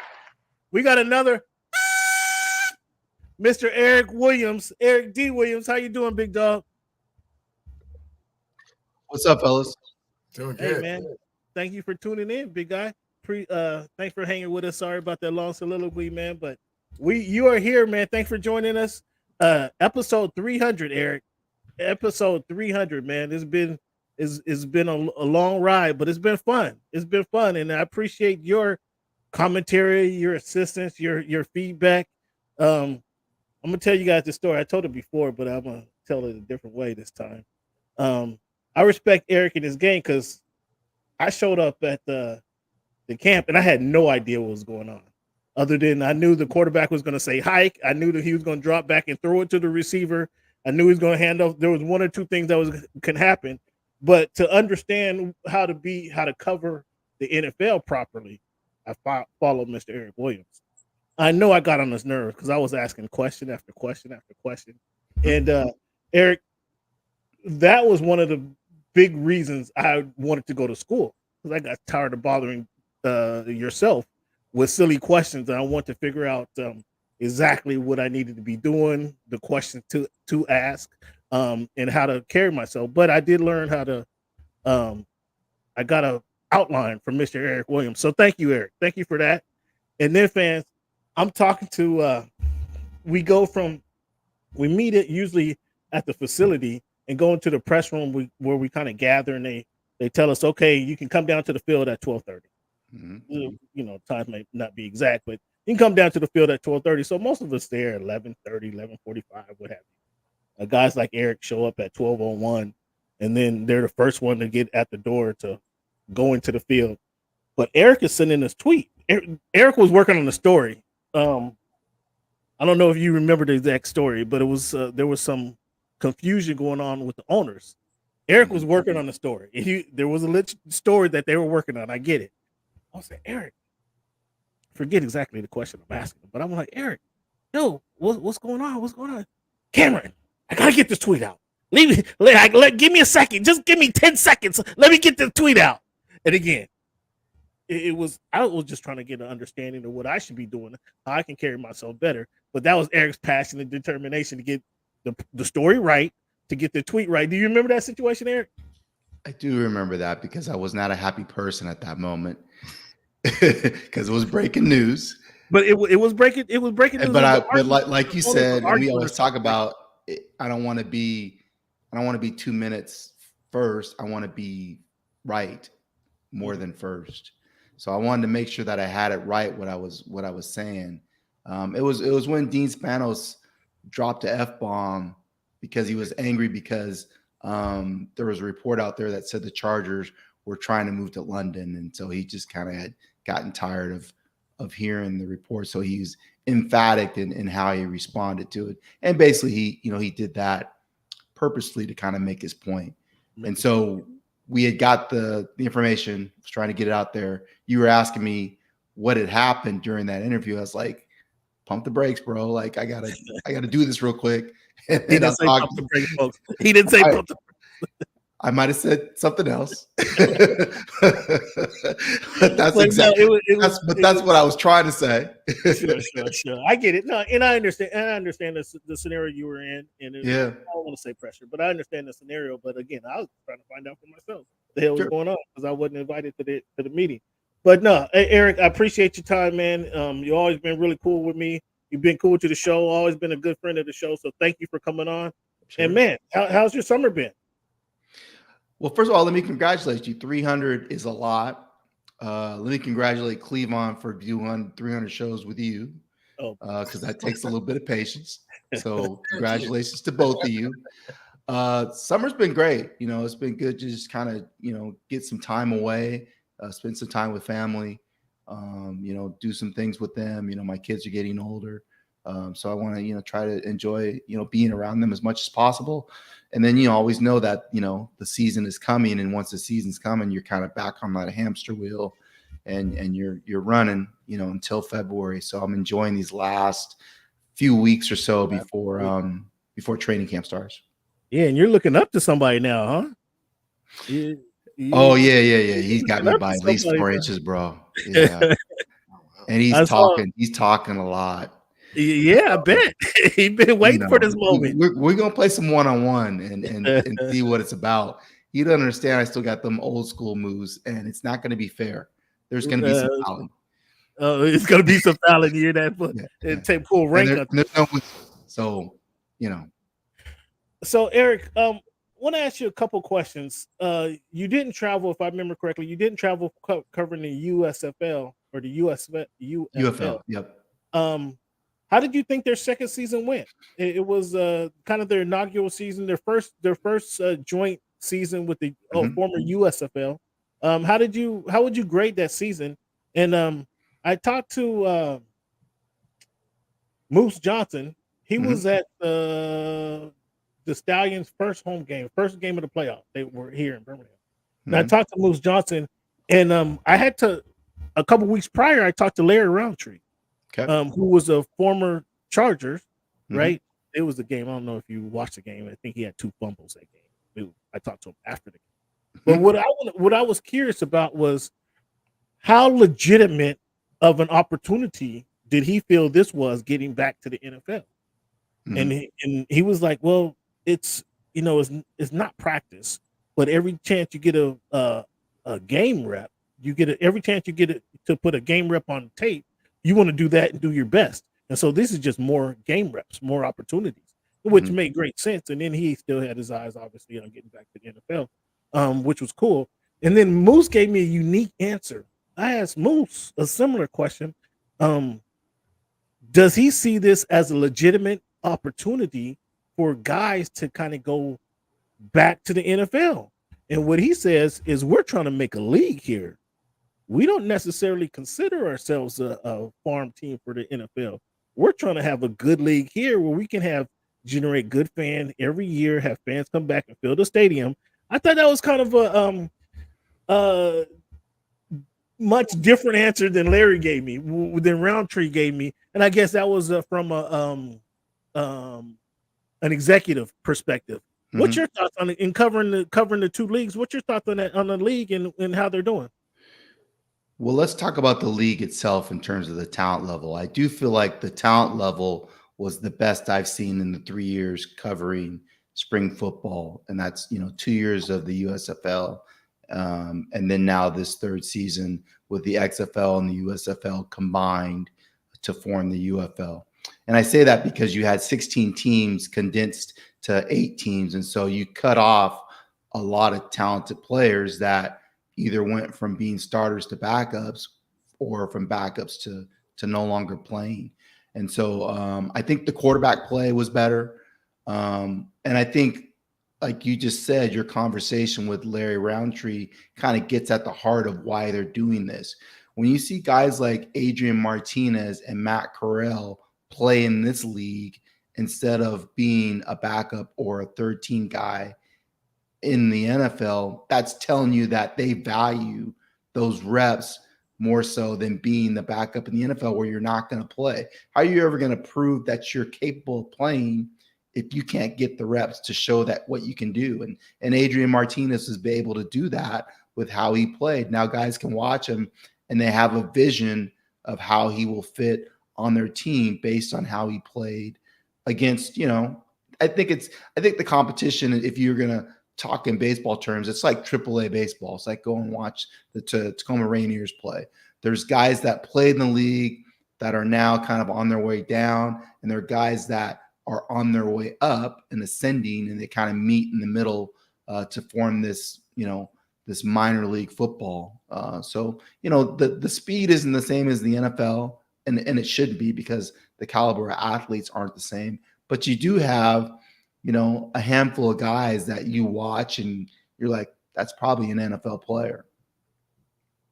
Yeah. There's some guys that'll be out there. The tight end I thought was pretty Jay Sternberger. Yeah, and he's had a couple opportunities. His problem is he's not a good blocker, and so he's had problems sticking in the league because of the physicality and what you're being asked to do as an inline tight end, and he probably doesn't have enough juice to be a movement tight end. So he's a great player in the UFL. He could play another 3-4 years and make some money.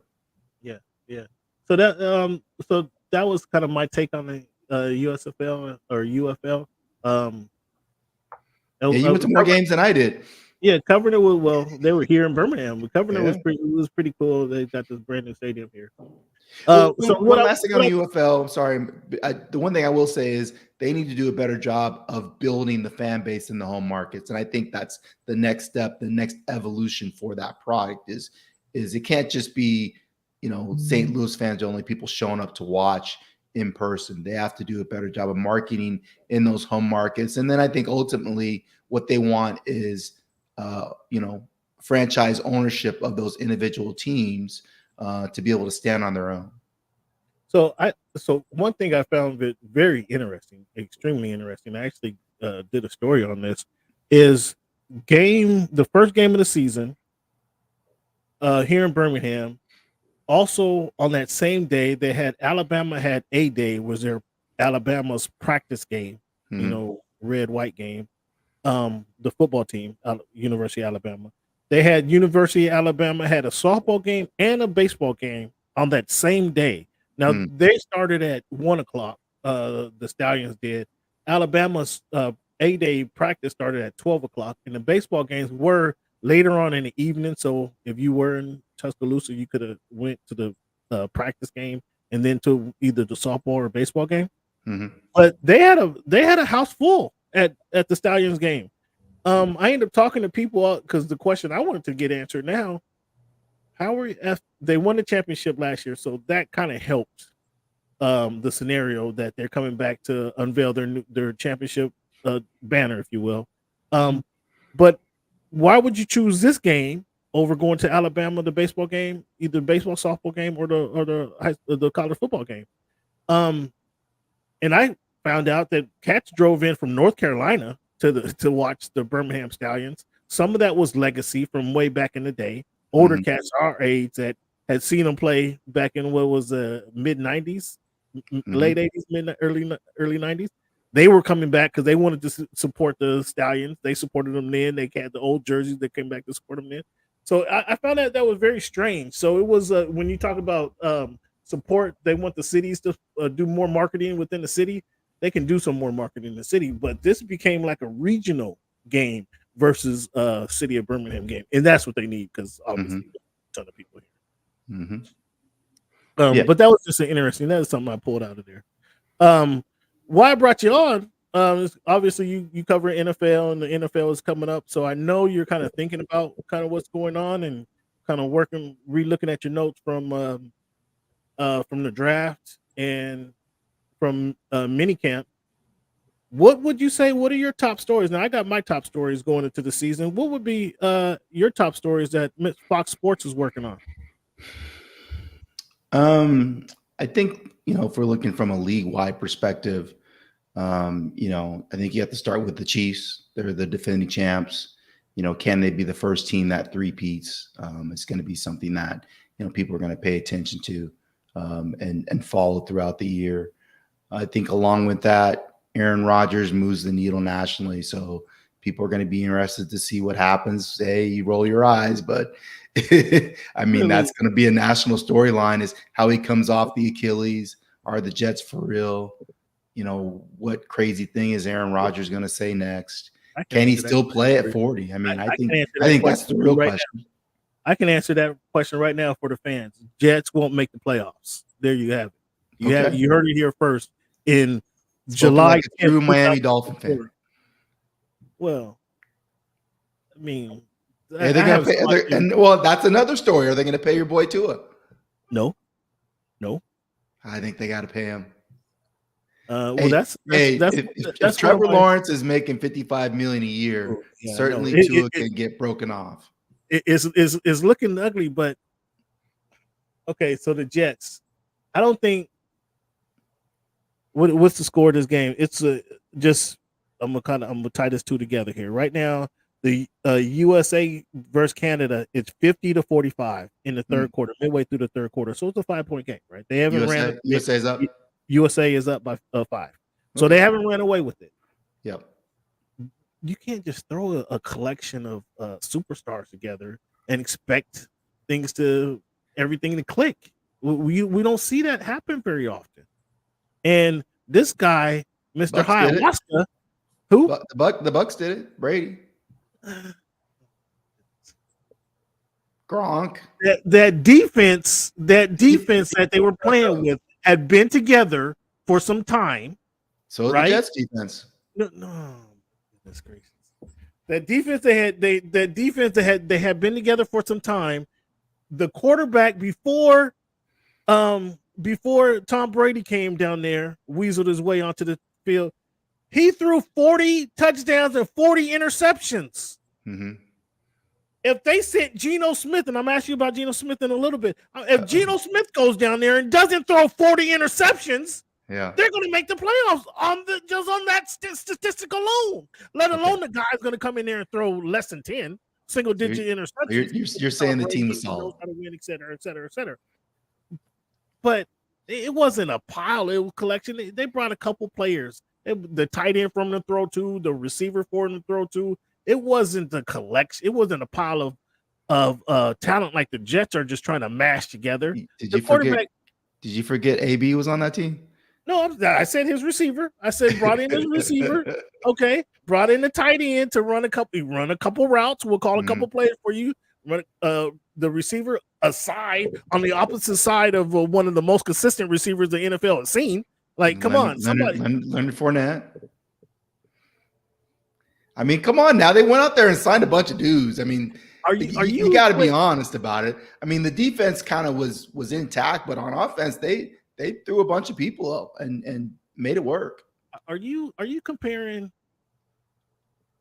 Well, I mean, you just said that dream teams don't work, and I'm saying, well, maybe it's depends on the circumstance. You can go back to the Eagles. Eagles said that was going to be a dream team. Obviously, that didn't work. With when Vince Young was on that team, and I forget whoever else was on there. You can look at what the Rams did. The Rams added premium players and made it work. They went and traded for Von Miller. They traded for Jalen Ramsey. They added Eric Weddle in the playoffs. I mean, they threw some pieces together. And so I guess what I would say is it depends on the coach, and can the coach create a culture around those big name premium players and bring them all together and make it work. So far, Robert Salah has proven that he hasn't been able to do that. Oh, really? Okay. So I'm not high on the Jets just because you can't bring this old guy who coming from nowhere played 4 snaps last season, and now all of a sudden he plays 4 snaps, and we expect him to just rebound off an Achilles heel, which we know in most leagues, in most sports, that's kind of a death knell. But all of a sudden we're expecting this guy just to heal this ayahuasca, just to heal him up, and then them right into the playoffs. Huh? I don't know that's going to happen. I'm not saying it is, but you're asking me about national storylines. Sure. And certainly that's one I did not have. That's one I did not have on my list. I don't know how you couldn't have him on. He plays in New York. Because I already know what's New York's the number one media market in the United States. Fair enough. Although I can already predict the story, but that's a very good point, and that's why we have guys like you on the show, Eric. So you can straighten me out when I'm wrong. I'm sorry. So I cut you off. You gave me the Chiefs. You gave me the Jets. Tua being a third story. Tua. Brandon Ayuk, if he's going to sign before is he going to get paid? Obviously, Dallas and what they're going to do with CeeDee Lamb and Dak and the defensive end, Micah. How that's going to work out. Are they going to be able to bring that all together, and are they going to be a playoff team again? Dallas always tracks nationally. There's always interest in what's going on there. Your boy Russell Wilson, is he going to be able to get it done with the Steelers? I think that's an interesting storyline. Is he going to get his spot jacked by Justin Fields, which I think is probably going to happen by week 8, personally. Week 8, you said? I think week 8, Russell's going to be holding clipboard, to be honest. Ooh, week 8. Ooh, okay. I think Cleveland was saying something similar. I think he's got 8 weeks to make it happen. And if it doesn't happen, then they're going to move on. They're going to move on, or just let the rest of the season ride out. I mean, I don't see them trading them. They're not going to trade them. They're going to let Russ rust, and they're going to play Justin, because Justin's got too much juice. That's funny. One thing I didn't hear you say there. Couple things. Caleb Williams. I mean, you got to throw Caleb in there. Obviously, number 1 overall pick. Just off the top of my head, different teams. To me, I think what Kyler does in that offense is interesting. Just to me, covering the NFC West, having been around that team a little bit, they got Marvin Harrison. I think they're kind of under the radar, although I think people nationally are starting to kind of realize that this may be a team that, I don't know if they're necessarily a playoff team, but I do feel like they're a team that can maybe go from 4 wins last season to 7 or 8 wins and kind of be right around 500 with the ability to make another step in 2025. I think they'll be competitive. That is one of the storylines I had, but I was more interested in how Harrison was going to impact this team more so than Kyler. I mean, Kyler needs some help, obviously, but how will Harrison impact the team? I had a chance to go down there for rookie minicamp. They weren't doing a whole lot, but just physically watching him, my jaw was dropped because I'd never seen anybody that tall, big, moving that quick. I mean, it's unreal, like his movement skills for how big he is, because he's 6'4", 220. Like he looks like a DN. You know, like back in the day, you used to look at Cam Chancellor and you'd be like, wow, Cam's like a safety, but he looks like he was just as big as the DNs, you know. And when you watch Marvin on the field, it's similar. You watch him, you go, man, he looks like if he put on 10, 20 more pounds, he'd be a tight end. Like he wouldn't be a receiver. It's almost like when Julio Jones first came in the league, and you just like, man, like Julio Jones is just, you couldn't guard him because he's so big, but he was really fast too. And so to me, that's going to be the uniqueness of Marvin in the NFL, his size, and then his suddenness for how big he is as an X receiver. You know, he's go ahead.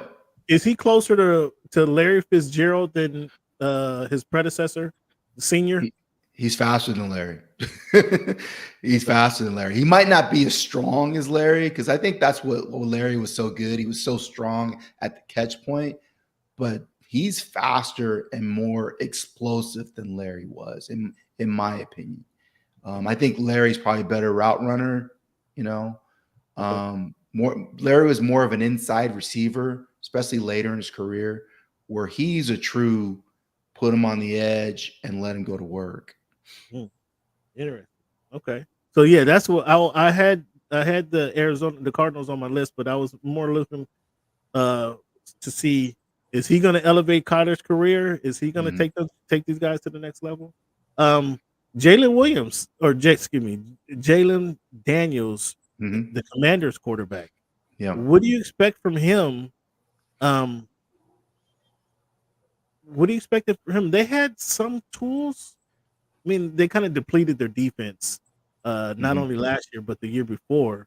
But they had some decent tools. They just hadn't had a quarterback in the last, 5 years? What do you think of the Commanders and his impact, or the impact he could have? I like the pairing with DQ, and I think DQ will know how to handle him, you know, because he was there in Seattle when Russell first got there. And I think he understands how to handle young players. And so I think that's a good pairing. They have some pieces on offense. I still think they're probably a year or two away. I'm concerned a little bit with Kingsbury and how that offense will pair with his skill set, you know, in terms of the spread system. You know, Anthony is there as their run game coordinator. They got Eckler. They should be able to run the ball a little bit to create balance. I just felt like watching Kingsbury coach Kyler in that system that he had. I didn't feel like it provided a whole lot of options and enough innovation and unpredictability. I thought it was pretty stagnant. Like you kind of knew pre-snap what they were going to try to do. And I'm interested to see if he's going to change up the offense a little bit, you know, to kind of fit, you know, his skill set. You think out there, you think Tua's due a big bag, huh?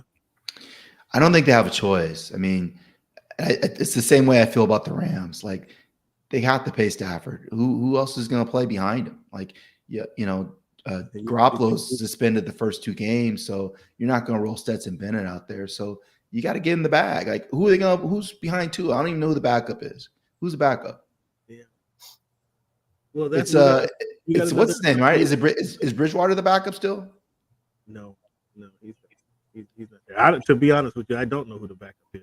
Come on, this is your squad, man. I don't know who the backup is, to be honest with you. I guess that's more motivation to pay him if you don't even know who the backup is.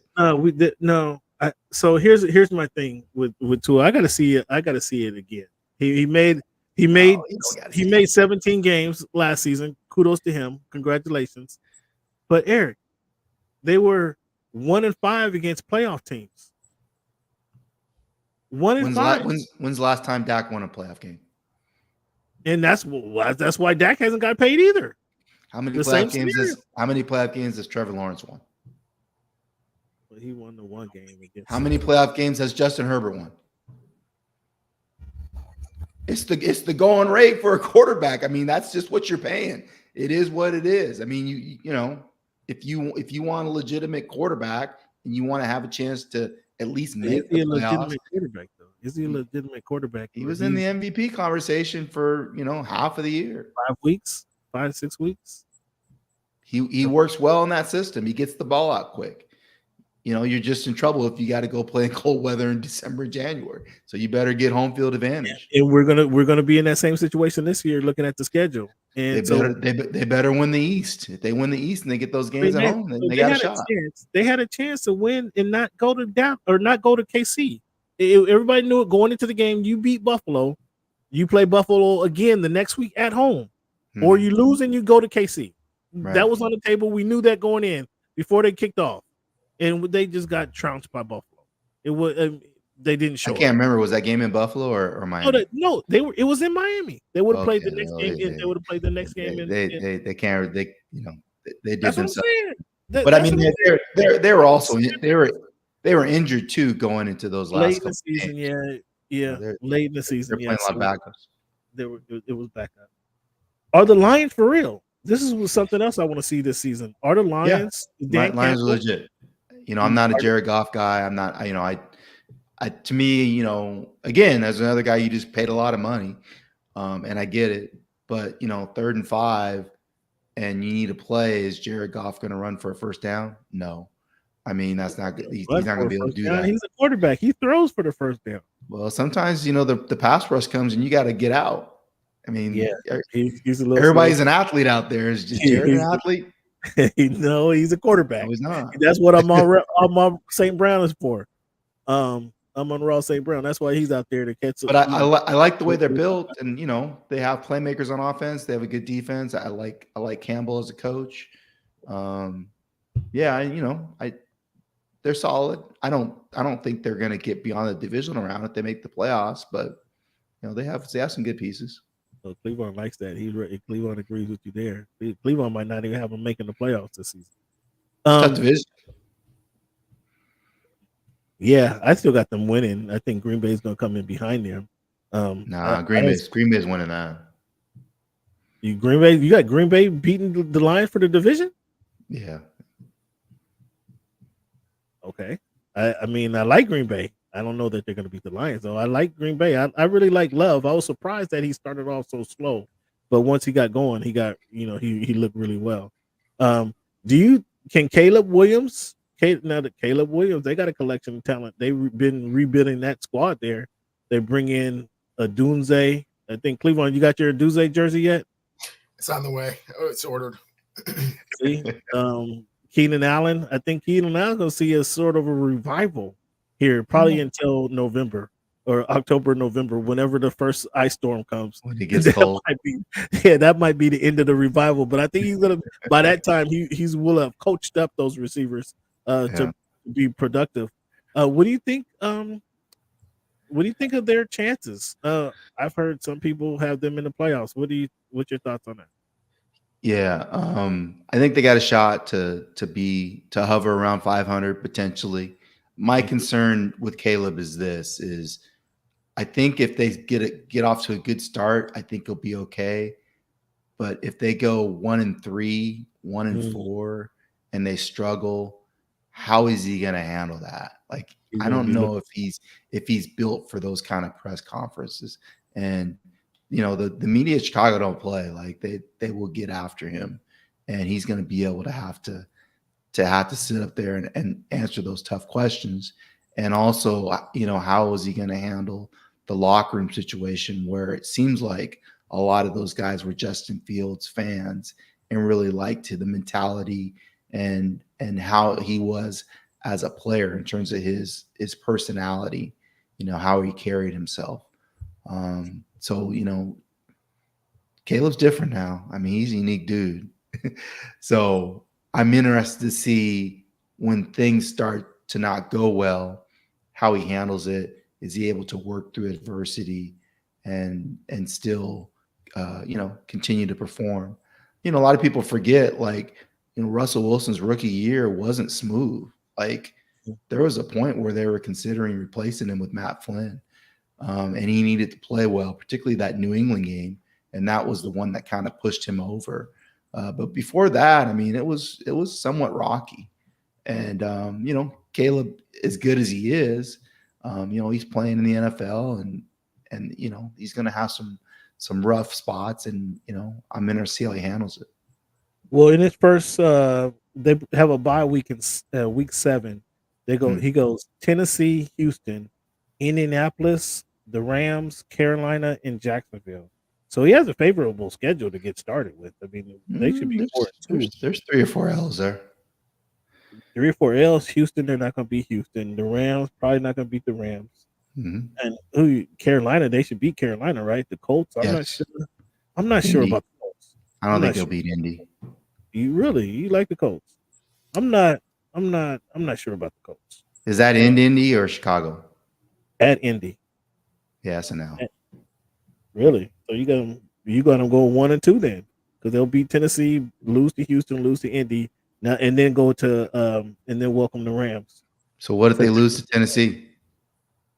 Oof. Yeah, if they lose to Tennessee, that's a bad start right there. That's what I'm saying. And then we have some concerns. Yeah, they'll be talking about him for sure.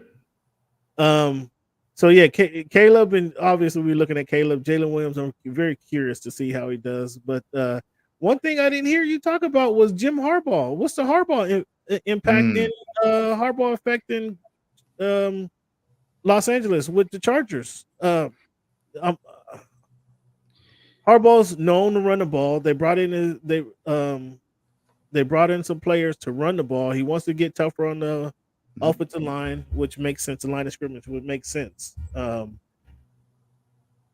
don't see Harbaugh trying to throw the ball all over the field, and I don't think they have the receivers to throw it all over the field. But we know Harbaugh is not quarterback whisperer. Might not be the best terminology, but he's had good success with quarterbacks. I don't see it any different here. What's your anticipation with these guys? Do they have the talent to do what he wants to do? I guess that's probably the bigger question. Yeah. Actually, yesterday, Cleve and I were kind of going back and forth, talking about Harbaugh and their situation with the Chargers. I think a couple things. I think the first thing is Harbaugh has brought competency to that organization and has kind of created space so that he can go and do his own thing, and kind of gotten the family out of the football business a little bit. He's the guy in charge that's setting the tone and creating the culture for not only what's happening in football, but what's happening in the building overall. And so because of that, I think it eliminates a lot of the distractions that have maybe been in there in the past for other head coaches, whether it was Brandon Staley or Anthony Lynn or even Mike McCoy, when they were back in San Diego. So you understand who they are in terms of their identity on the football field. They're going to run the football. They're going to be hard-nosed. They're going to be physical. They're going to play good defense.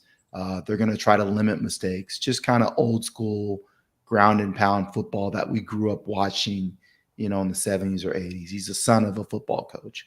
And so I think when you do that, it creates clarity for your players.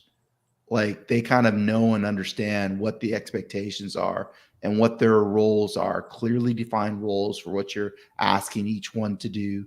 And everything is being echoed from Harbaugh down to his assistants, to the leaders of the team, to the rest of the team. And so I think when you have that clarity of your culture and who you are in terms of your identity, you can go out and play and be successful. And so, he's won wherever he's went, whether it was in San Diego, Stanford, Niners, Michigan. All he does is go out and win games. He all he cares about, it seems like, is coaching. So he's not distracted there. He has one of the best quarterbacks, in my opinion, in the league. I know that's somewhat debatable because he hasn't really won on a scale that we expect that's, commiserate to the talent that he has. But, they're going to be playing an easier schedule. I think that works in his favor. So yeah, like I told Cleve, I expect him to go out there and win between 9 and 12 games. That's what he does. I think his first season in San Francisco, did they win 11? I can't remember how many, but I mean, they just went out there and just started smacking people. I mean, those are the kind of guys he brings in. And the one thing I'll say about the Chargers, I'm serious. I know. I'm wondering if they can run the ball. Who they brought? They brought in Edwards to run the ball. Yep. They brought in Edwards. Okay, Edwards has been primarily a third down back. We were just talking about this yesterday, right, Cleve? Like, who's going to run it? You know, do you really trust the running backs? And what I would say is talk to any of the Seattle defenders when Harbaugh was coaching at San Francisco, and they didn't know where the runs were coming from. You know, they didn't know who was going to be trapped, whether it was going to be the guard trapping them, tight end trapping them, the tackle trapping them. They could run. Didn't he have Frank Gore? Did he was Gore? But he also had just random dudes running the football and getting 100 yards. It wasn't just Gore that was eaten on that team. It was other guys as well. Yes, he did have Frank Gore. Frank's special. Frank's gonna be in the Hall of Fame. Yeah. But it was other guys that were successful as well. And then when you look at Baltimore, you know, they didn't have like, you know, Jamal Lewis back then. They had, you know, 2, 3, 4 guys that were getting touches and being successful. So to me, I feel like they have a wide diversity of run game that they can use week in and week out, depending on matchups, and that they know is successful. Okay, that's interesting. We're gonna see when you get rid of Keenan Allen, and Mike Williams has been kind of injured, so he was on the team for 5 years, but probably played 2.5 because he was out with injuries. That's a lot of experience from the wide receiver bunch. Johnson has a lot to make up for his rookie year. We'll see if that. I heard a lot about the kid from Georgia. Isn't he a second generation? Isn't he a second generation player, McConkey? So he might be put in position. McConkey, he would not no relation to I don't Phil? think he's related to the guy that played for the Giants. Okay, all right. So anyway, I've heard some good things from him, and I believe he'll get the opportunity because I don't believe that receiving core is deep at all. So I believe he'll have some opportunity to shine. So it'll be interested to see how that situation goes. Mm-hmm. It'll be interesting to see. Cleveland, what you got, man? Yeah, I got a very interesting question for you, Eric, because I think that I've kind of heard you touch on this on the Wyman and Bob show before, but I'm not 100% sure. And since we've been kind of going back and forth, I want a little bit more clarity. You spoke to what, and again, I will also start this by saying I usually don't talk about culture all that much to that. Oh boy! Oh no! Don't do it! Don't do it! Don't do it! You were talking about the difference in kind of what Harbaugh brings to the building for the Chargers organization. Mm-hmm. So being a Seahawk fan and going through the whole tenure of Pete Carroll, it seemed like it came to an end because his message got very stale.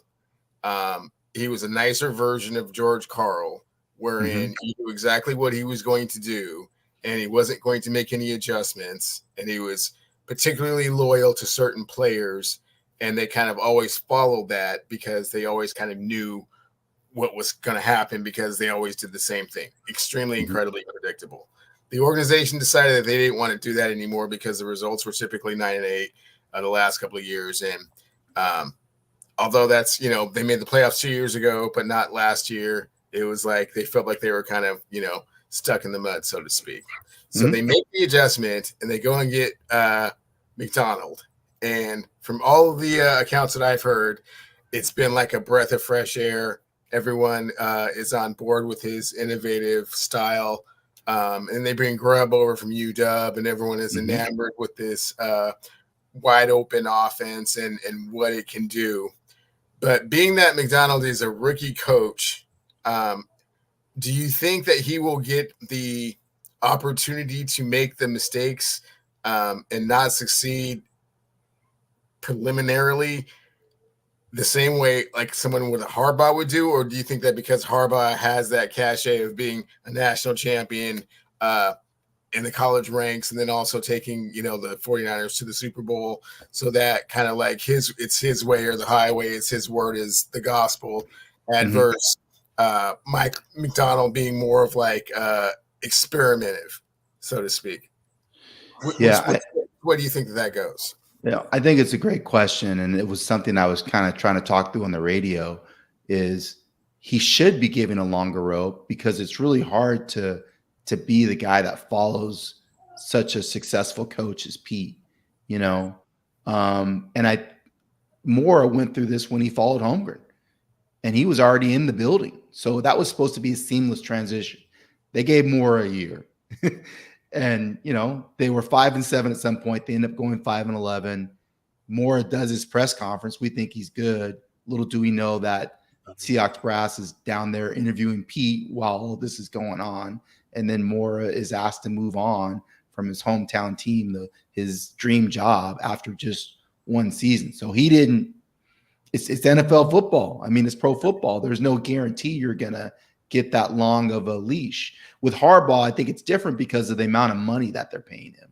They have to give him 3-4 years because of the amount of money they have tied up into him as an investment. You can't say the same thing about McDonald, you know, so it's probably shorter. They've tried to give him some tools to help him. I think bringing in Leslie Frazier is big, having a guy that has that experience as a head coach, as a defensive coordinator. I find it a little ironic that it's Leslie, because Leslie was actually the guy, if you guys remember, that they talked to satisfy the Rooney Rule when they hired Pete. They talked to Leslie in a sham interview at the airport. A lot of people forget about that or haven't brought it up. I haven't heard anybody talk about it. So I was kind of surprised that Leslie ended up taking the job, to be honest. But hey, money talks, right? So my thing is everybody that I've talked to in the league, both scouts and coaches, have a lot of praise and high opinion of McDonald. But he hasn't been a head coach at any level.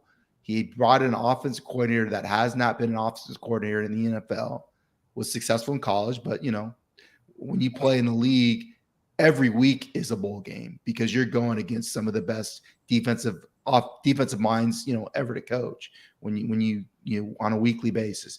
Same thing with the D coordinator, has never coached defense.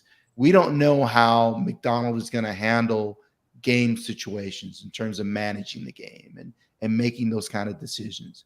We don't know if he's going to be able to handle being the head coach and calling the defensive plays at the same time.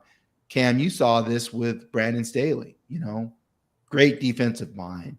Defense was awful because he couldn't manage calling the defense and then managing the team. That's a big jump. You know, with Pete, we knew that he could do it because he coached the NFL already and he had a lot of success at USC. So there was a track record we could look at. There's no track record we can look at with McDonald. So my hope is we should not expect them to win 10, 11 games. That's not fair to him. You know, he's a first-time coach. You know, if he wins 7, 8 games, great, good job. You know, laid the foundation.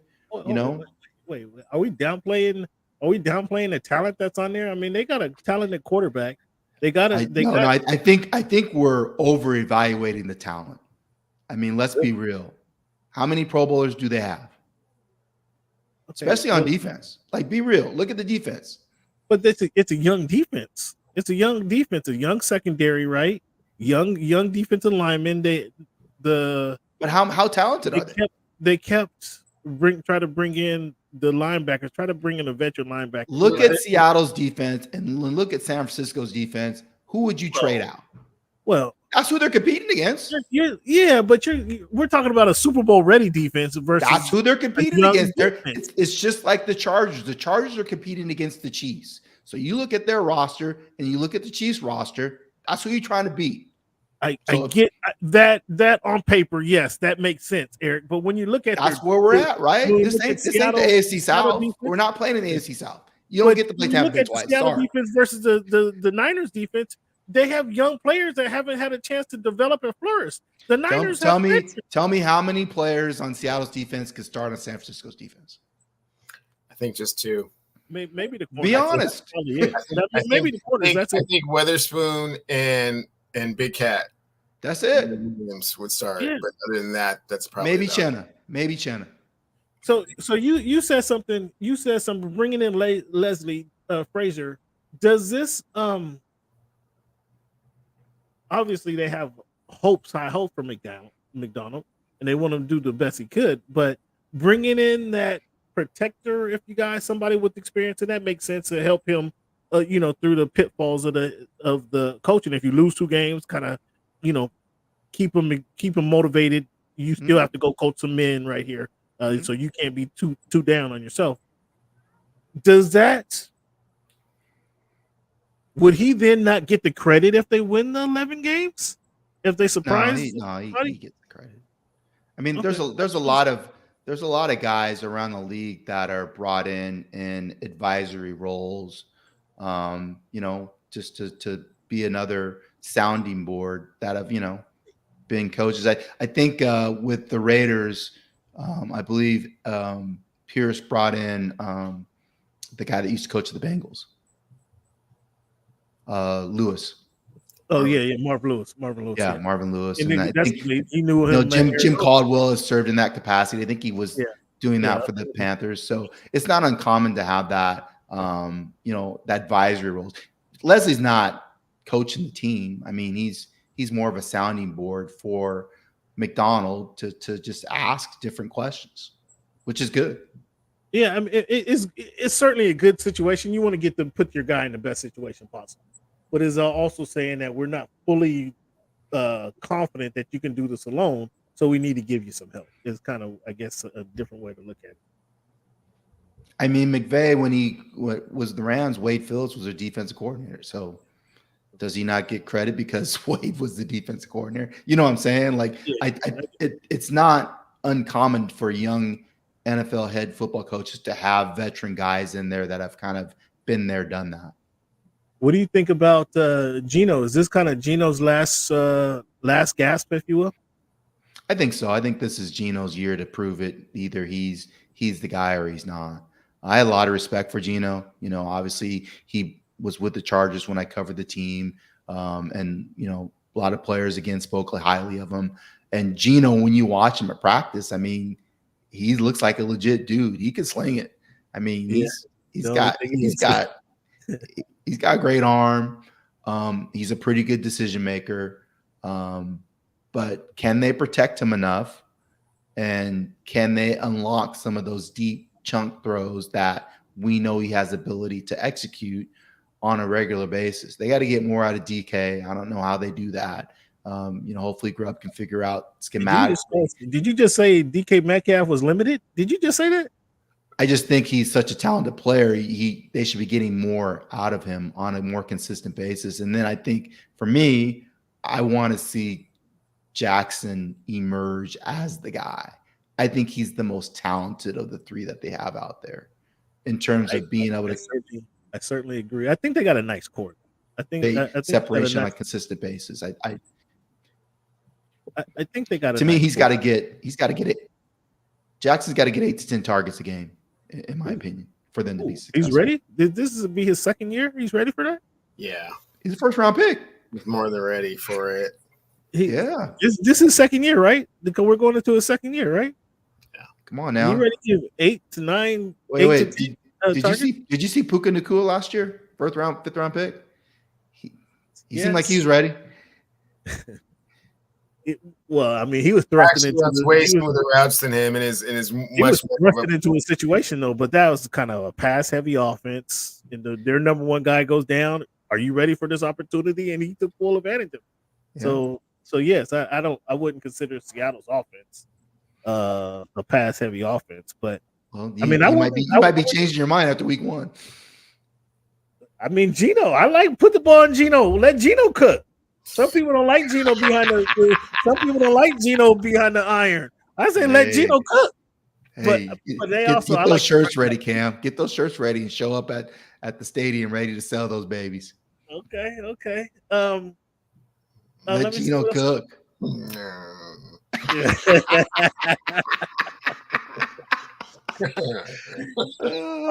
What? Leave on What buying team? that.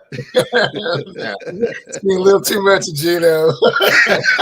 That's not the recipe. Hey, What we'll teams, see. Eric? What teams, Eric? Do you have? This is kind of a weird way to look at things. I'm sure. Do you have underperforming expectations this season? Ooh, that's a good question. I have. I Go ahead. have the what's going on in Dallas, all the controversies going on, the turmoil. I don't expect them to. I don't expect a 12-5 season out of these guys. I think they may have underperformed. Trevor Lawrence. I've lost confidence in Trevor. I don't think he's going to live up to this contract. We gave him the first year off because you have the coach who didn't really want to coach, and then they turned things around and he turned it around, looked like a real quarterback the second year, and it's been downhill since then. I'm not confident in what he's able to do. Pittsburgh, I have zero confidence in what Pittsburgh do. Yeah. Whether Russell plays the full season, whether he plays half a season, obviously that's a storyline that's interesting. But I think this is where some bias does come in. Tomlin, I think Tomlin's kind of overrated, and we're about to see that this season. That's my They said it every year. Okay, he won with Mason Rudolph, bro. Yeah, but okay, still, were they 500 last year, and we were happy with that? I mean, we're happy with playoffs last year. Playoffs last year with Mason Rudolph. Come on, bro. I have them on my list of teams that okay. will underperform. It's your list. And then my Miami Dolphins. I just don't. Tua played way above expectations last season. Led the league in passing. I don't foresee that happening again this season. The way they won't underperform it is A-Chain has a big second year, but he kind of surprised a lot of people last year, so I don't think he's going to be a surprise this season. So it's going to have to be A-Chain and Mostert kind of carrying the load.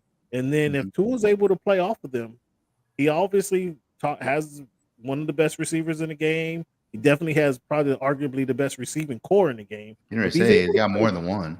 Yeah, if he's able to play off of that running game and they perform better than I'm expecting, then that's how they won't underperform the season. However, I don't have any faith in what Tua Tagovailoa can do in the Miami Dolphins uniform. That's another reason I wouldn't pay him. Those are my 4 teams that I have underperforming next season: Dallas, Jacksonville, Pittsburgh, and Miami. What say you, Mr. Eric? Eagles off the top. They're being way overhyped. They're going to miss Kelsey in the middle. That's a big deal. I don't think people are saying enough about that. Losing the anchor of your offensive line. And then the fact that you're changing your OC and DC again, I question the leadership. So I think the talent is there. I think Barkley will be fine. When you say you question the leadership, you're talking about Sirianni or the OCs themselves? All of it. Oof. All of it. I don't know if he's going to be able to get the players to play for him after what happened last year. I think, when you go through a season like that, players lose confidence that you know what you're doing, and then you're changing the OC and DC again. It's kind of like what happened with Staley. Staley, went 9-7, but then they lost that game when they're up 27-0, and he was never able to get the team back. So that would be my concern with Sirianni. So Philadelphia is one. I hate to say it, but Houston is being hyped, man. I mean, Houston's talented. I like their squad. But I just don't know if I see them as a team that can actually compete to represent the AFC. I don't know if they're there yet. And so I could see them kind of backsliding a little bit. But the division is kind of their division. Yeah, no, it's kind of soft. So if you win your home game in the division, you're right there. I think Indy's going to be better than maybe people think they're going to be. I think Jacksonville. I think that's fair. I do feel like Trevor Lawrence is is up and down, is not as consistent as he needs to be. So yeah, and then Carolina, obviously with Canales, I like Canales a lot as a coach. I hope he's able to move the needle there, but he's got an uphill climb with that organization. And then lastly, I think I'll say the Broncos, just because Sean Payton's supposed to be the second coming, but I don't know if he's going to be able to get it done with that quarterback situation. I mean, no, no.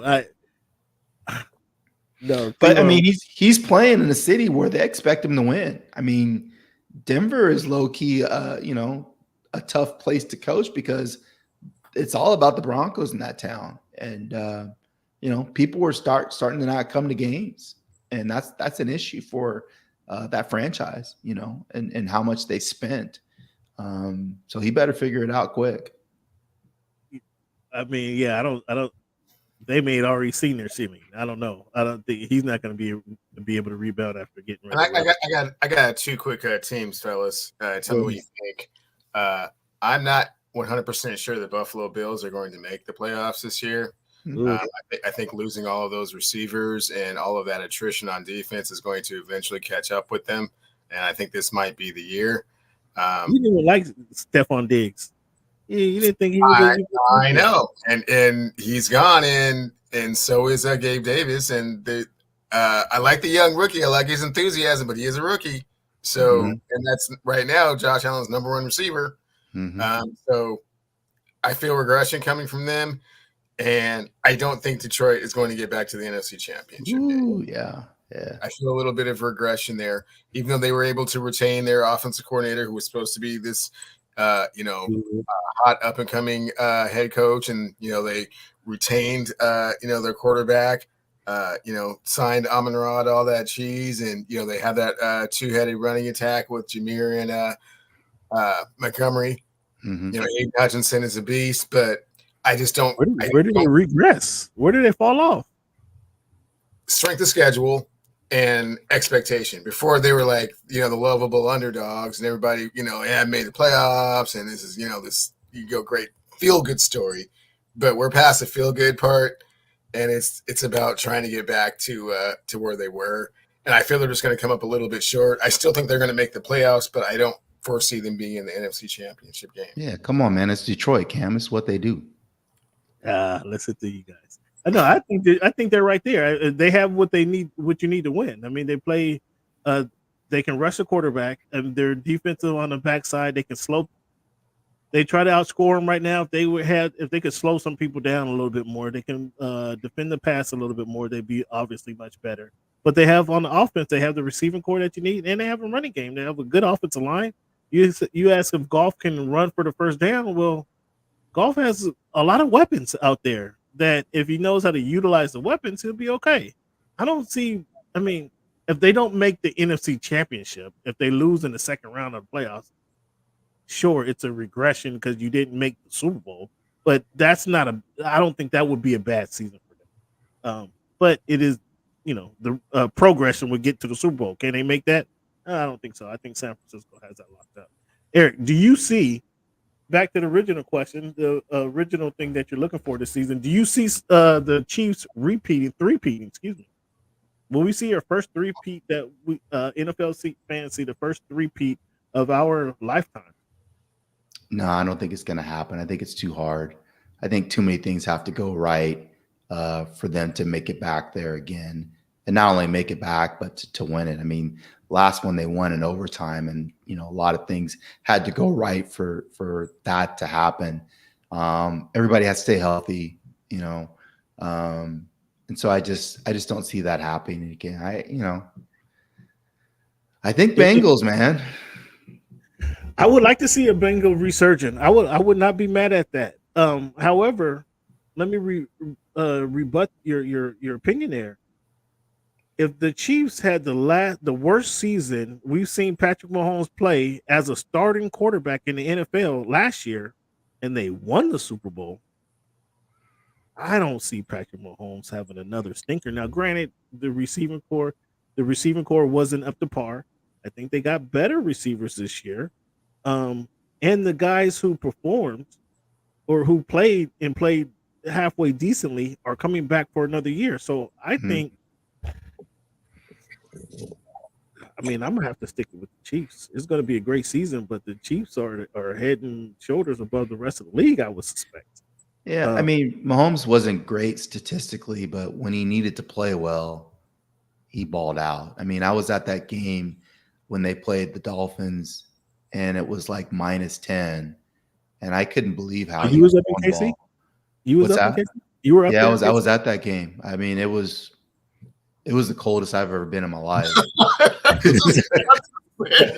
I mean, that is super duper brave. Wow. I mean, I've never been that cold in my life. I was out there when the tailgate, and I was out there for about 15 minutes, like taking photos and stuff. And I was like, okay, I gotta go inside. I'm good. You know, my fingers are about to freeze.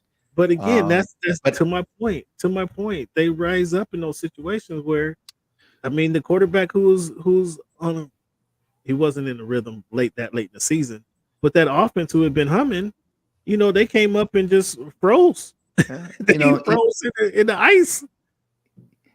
Well, you're right about Tua, that again speaks to why you're not willing, you know, to say give him the bag, and I get it. Yeah. But in terms of Mahomes, even Brady had bad games, and I think at some point Mahomes is going to show that he's human. We're still, you know, waiting for that to happen. Yeah, but you know, I mean, I think it's going to happen at some point this year where a team is going to rise up and be good enough to beat them. Yeah, I mean, if the Bengals were waiting on the Bengals, this is kind of an all or nothing year for them because with their receiving core. And Burrow is that dude. Burrow wants that smoke. I believe Burrow loves that. I believe in Burrow, but again, you got to have some help. You got to have some help there. And they got the last year with Higgins, so this would be their last year with the two stud receivers, Chase and Higgins. So yeah, they'll have some pressure on them to get it done. So I mean, I wouldn't mind seeing that. Hey, Mo, what else you got, man? On the NFC side of things, is it just San Francisco as the favorite, and everyone else is just trying to catch up for the most part? I don't really see anyone that's made enough adjustments. You kind of spoke to kind of what the Eagles' issues would be as far as you know, perhaps losing the team from a leadership perspective, and also the changing of the coordinators. I've come out and said that, you know, I think Detroit is you know, kind of that was kind of like their, you know, as good as they're going to get kind of situation. Is there anyone other than San Francisco that you see that kind of has a chance to come out of the NFC and represent the NFC in the Super Bowl? Go ahead and ask a question like you want to ask a question. Is Brock Purdy that dude? Can he lead them to another? You already know I don't. Go ahead, answer that question. You already know that I don't think that. Because you already know that I don't think that. I don't give airtime to Brock Purdy. That's your thing. Okay. I said the San Francisco 49ers as a whole.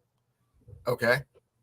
Which we all can agree is you know, the favorite to led by Brock Purdy. They have Deebo Samuel and Christian Jackson McCaffrey on their team. So the question then is, other than them, who do you think would has the best opportunity to represent the NFC in the Super Bowl? Yeah, for me, I think it's the Rams. I think it's within their division. Oh wow! I think the Rams know how to play that team. McVay knows how to match up with Shanahan. And I think if they stay healthy, you know, their ability to run the football, which, you know, people don't talk about that enough. San Francisco struggled to stop the run last year. And the Rams will be able to run it.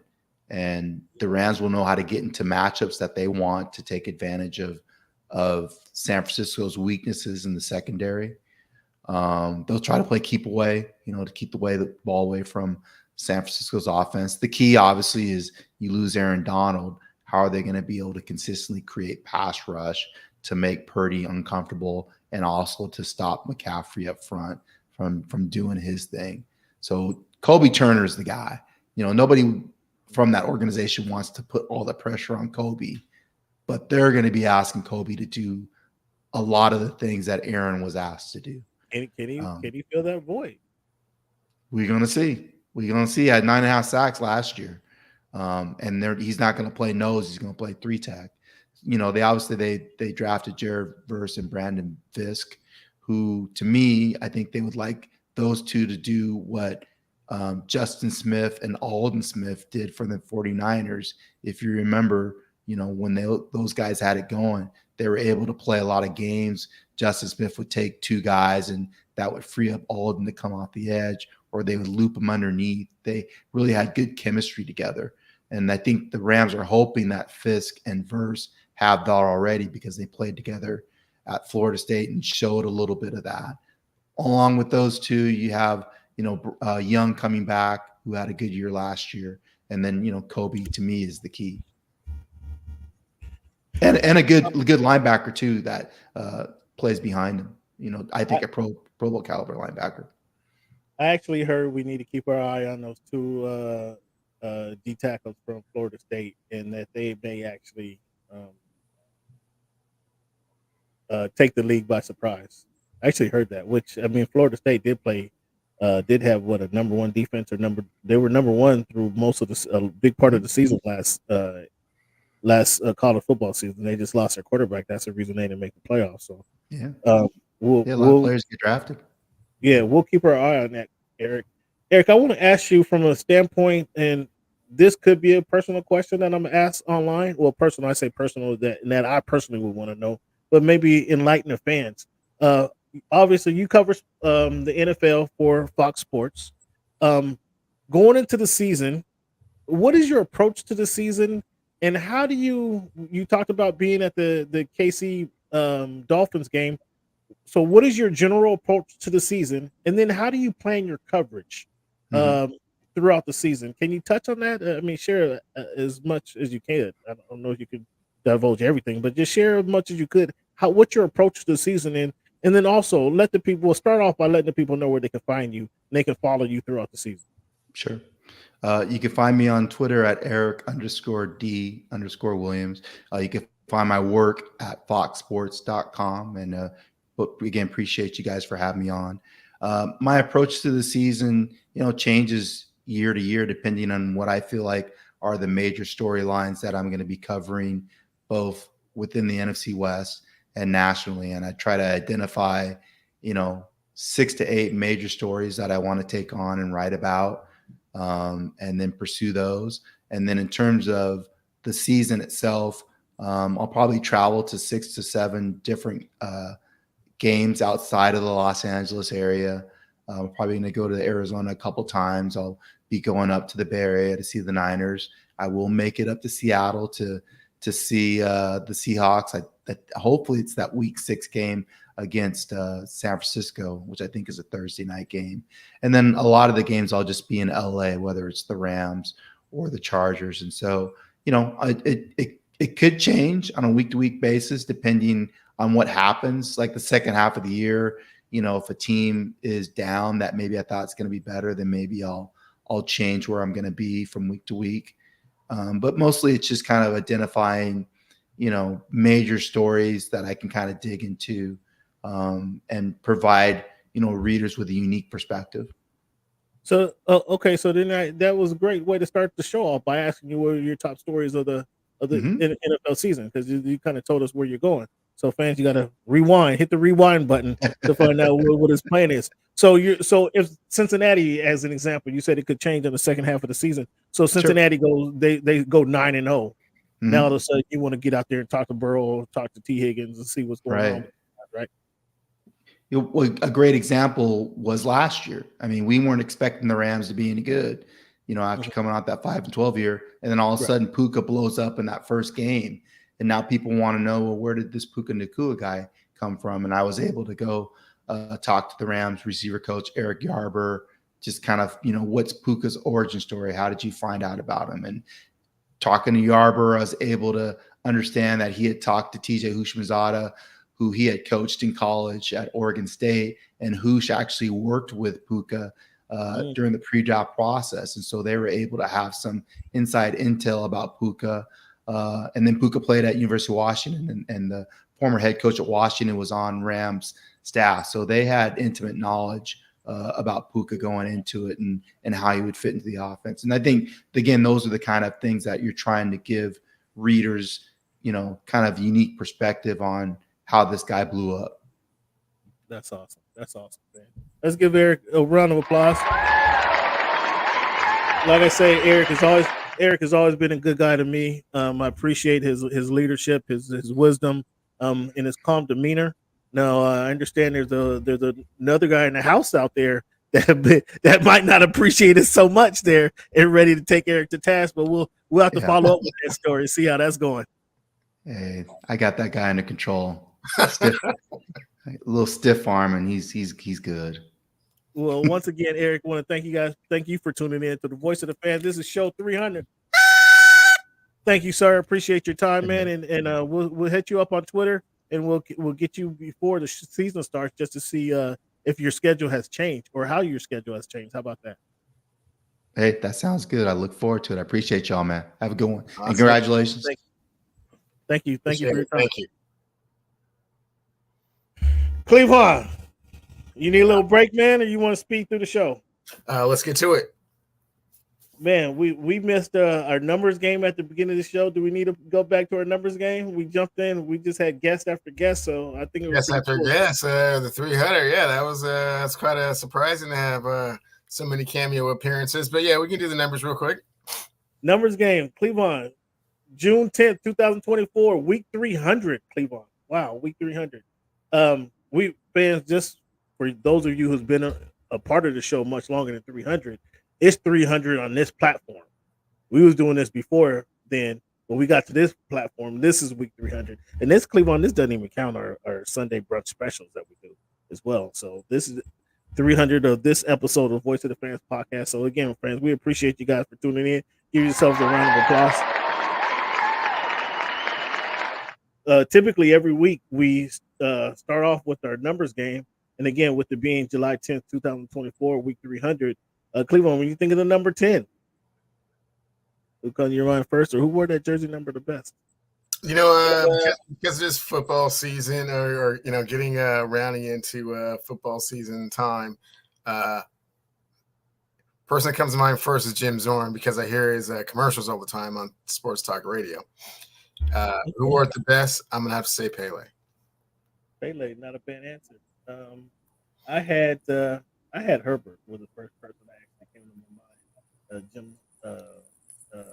Justin Herbert, obviously because of NFL season coming up quickly approaching, and you know, we expect some big things from Herbert this year.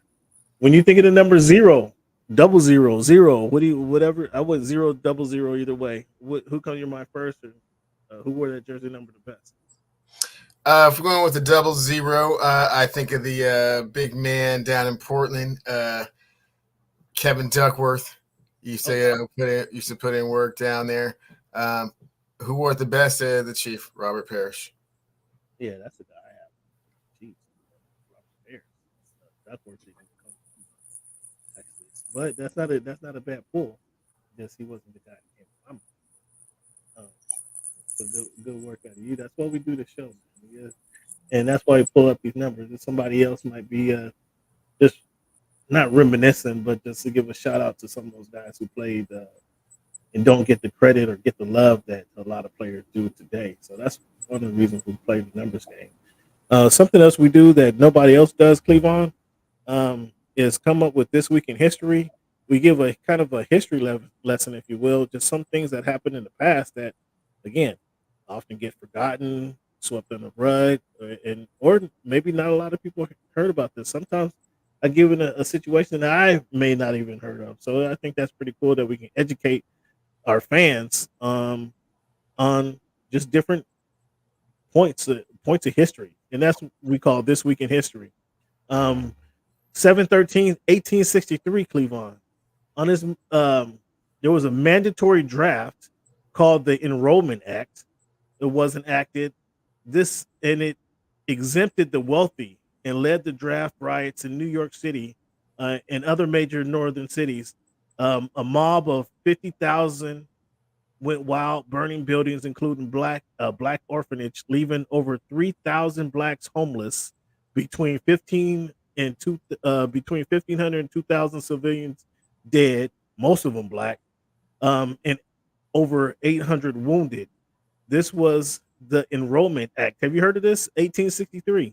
I'm not familiar with this at all. I had heard of this. It was when they enacted the draft, and then they exempted the wealthy from being drafted into the war. I'd never heard of that, but that was interesting. 7/14/1891, John Standard from Newark, New Jersey, received a patent for the refrigerator. Cleveland. Where would we be today without Mr. Standard's patent, huh? Wealthy. Hope his family is still continuously wealthy. Why don't we have a refrigerator called the Standard? That's it. 7/10/1893, Dr. Daniel Hale Williams performed the world's first open heart surgery on a young man named James Cornish. James, who was suffering a stab wound. This happened in Chicago. 7/12/1914, African American inventor F.F. Jones successfully patents the air conditioning unit. Cleveland, you got one of those going today? Just the one. The second one is en route. Should be. Oh wait, Amazon. It should be there tomorrow. That's funny. That's funny. 7/9/1955, E. Frederick Murrow became first African American to serve in an executive position on the United States presidential cabinet for President Eisenhower, 1955. 7/10/1973, the island nation of the Bahamas become independent from the UK, 1973.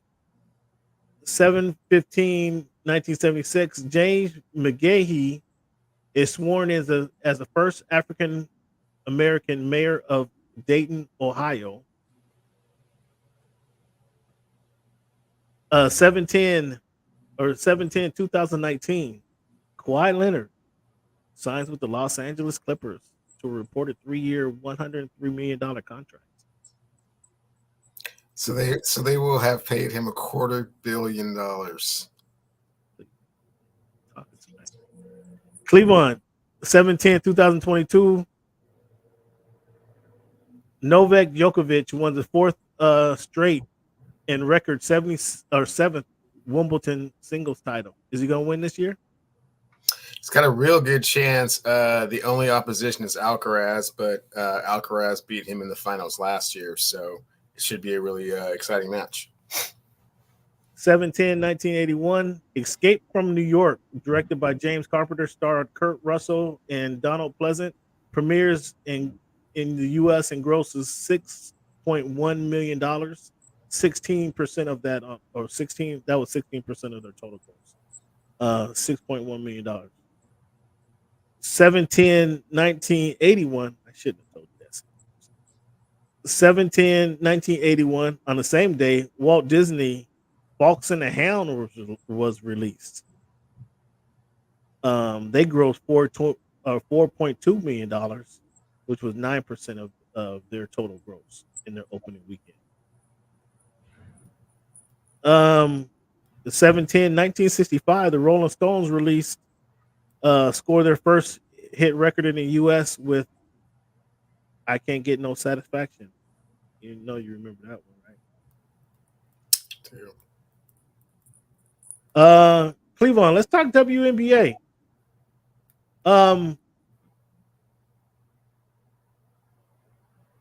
Clark becomes the first rookie to record a triple-double. Reese has her 13. She now is 14. Double-double. Now, I asked you this question. So, Clark becomes the first rookie to record a double-double. Angel Reese is giving her a run for her money in the first half of the season for the rookie of the year in the WNBA. Now, I asked you before, Cleveland, were her double-double something or nothing? I think you said something, if I'm not mistaken. But today she was 11-10 to get her fourth one.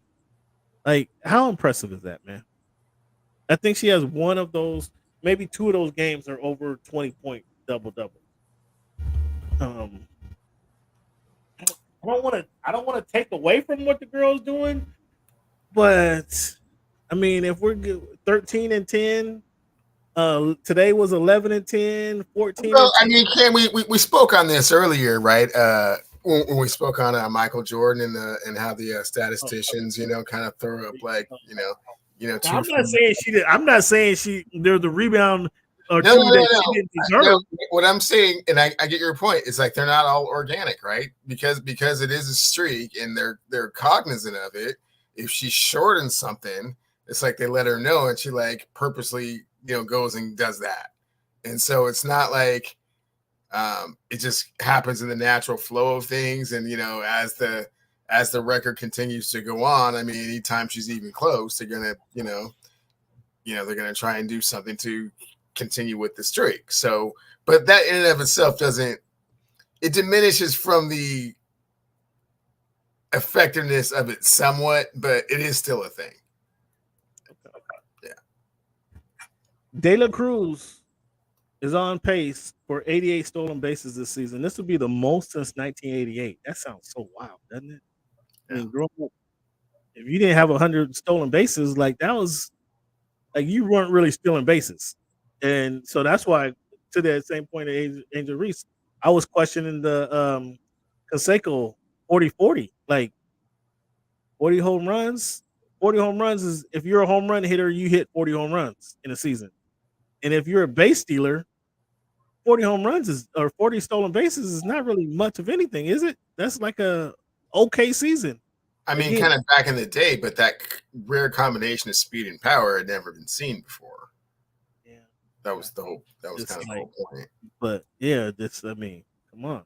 Anyway, De La Cruz, are you excited to see him in the All-Star game next week?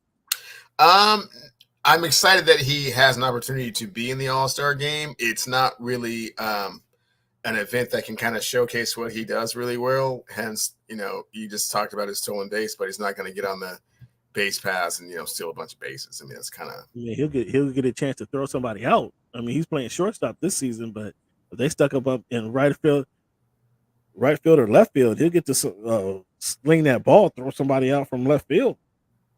I mean, that's some of the impressive things.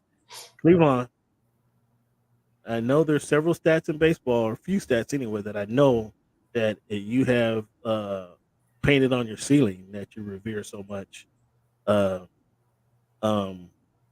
My man from the Orioles. Why am I having a brain fart on my man from the Orioles? His consecutive game streak. Cal Ripken Jr. 21-31.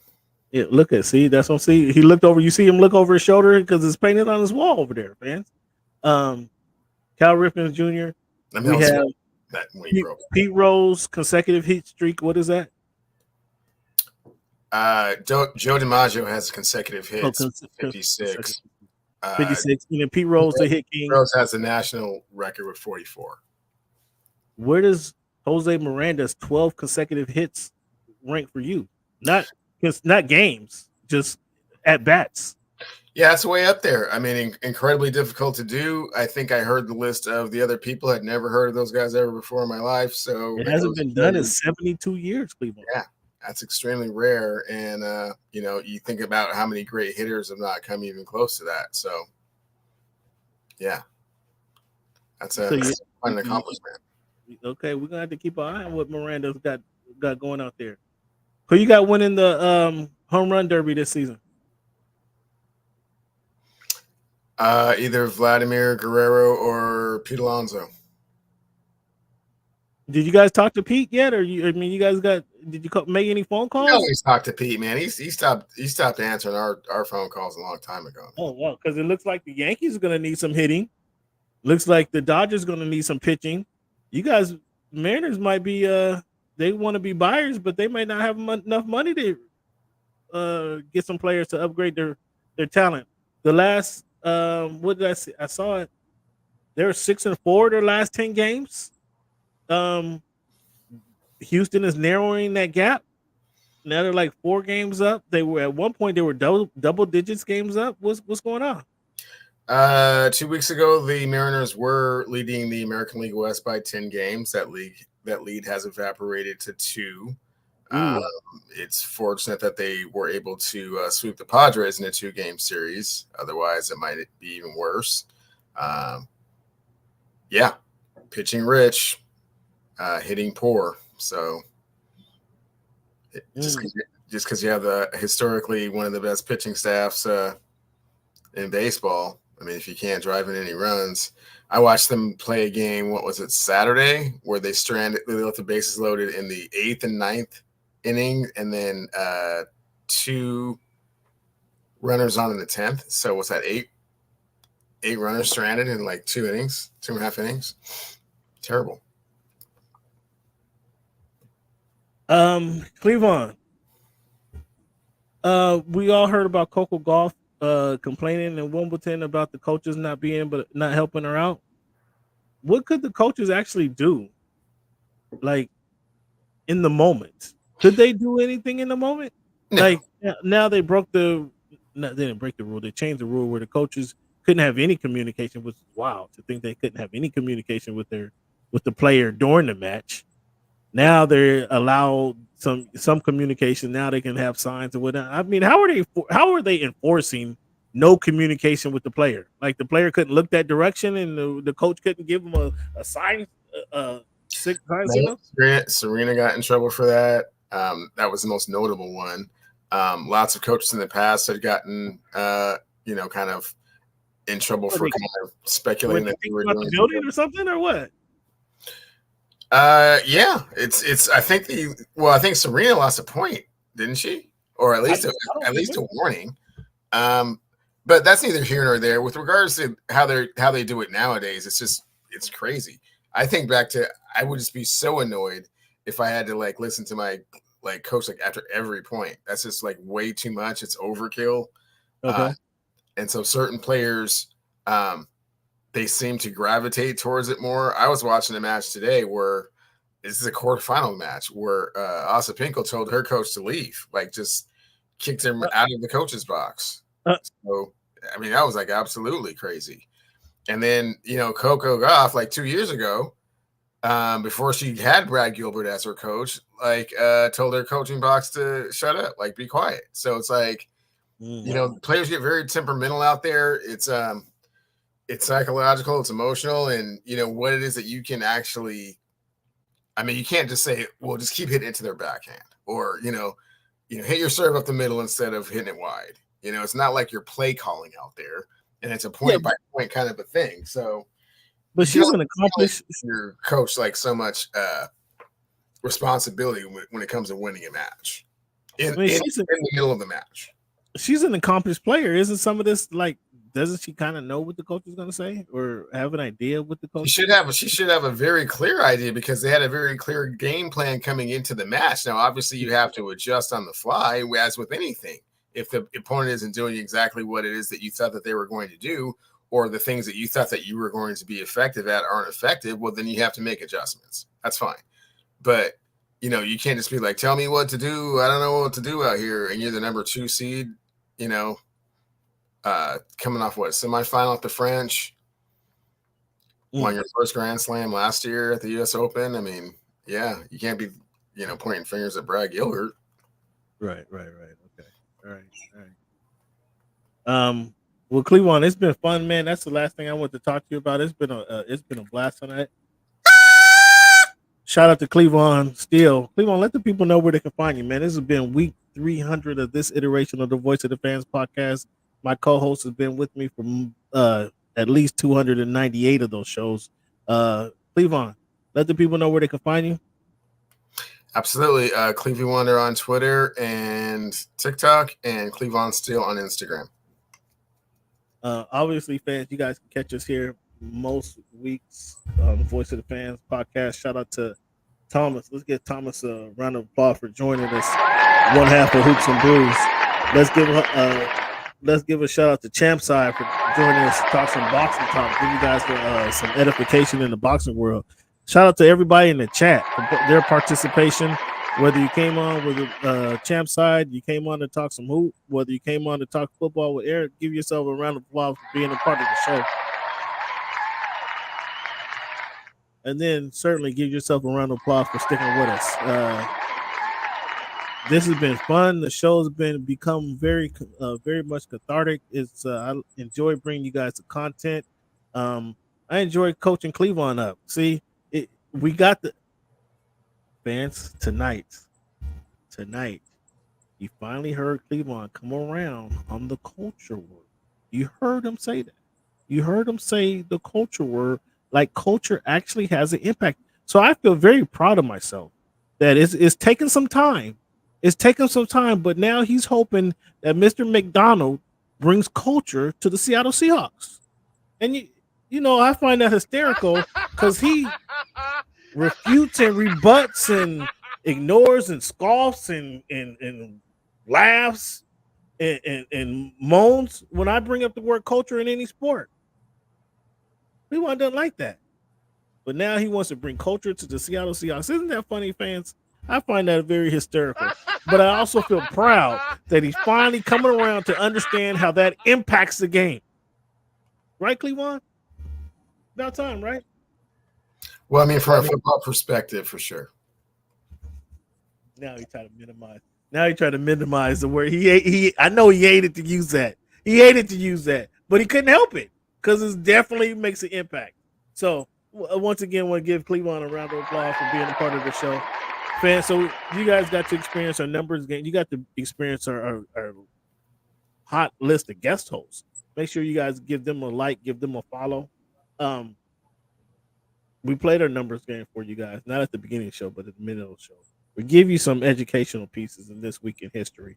And then, fans, another thing I like to do, I like to end the show with a quote to help you guys, give you guys some motivation. We got to give you guys some inspiration, carry on through the rest of your week. This week, my quote is, without hard work, nothing grows but weeds. Without hard work, nothing grows but weeds. So we put in the work for you guys, man. So that's why our followers should be going up. That's why our likes should be going up. That's why I expect you guys now to kind of show some love with the likes and shares. We're up to like 650 followers, weekly followers, but we're getting 10, 15 likes. Come on, fans, hit us up. All you do is hit that like button, hit that subscribe button, hit that share arrow. Make sure your friends know about the show. If you like what you're hearing. So we thank you guys for tuning in. Cleveland, thank you for being a part of the show. Shout out to all you guys, and then we'll do it again. As always, fan, thank you for making our voice your choice.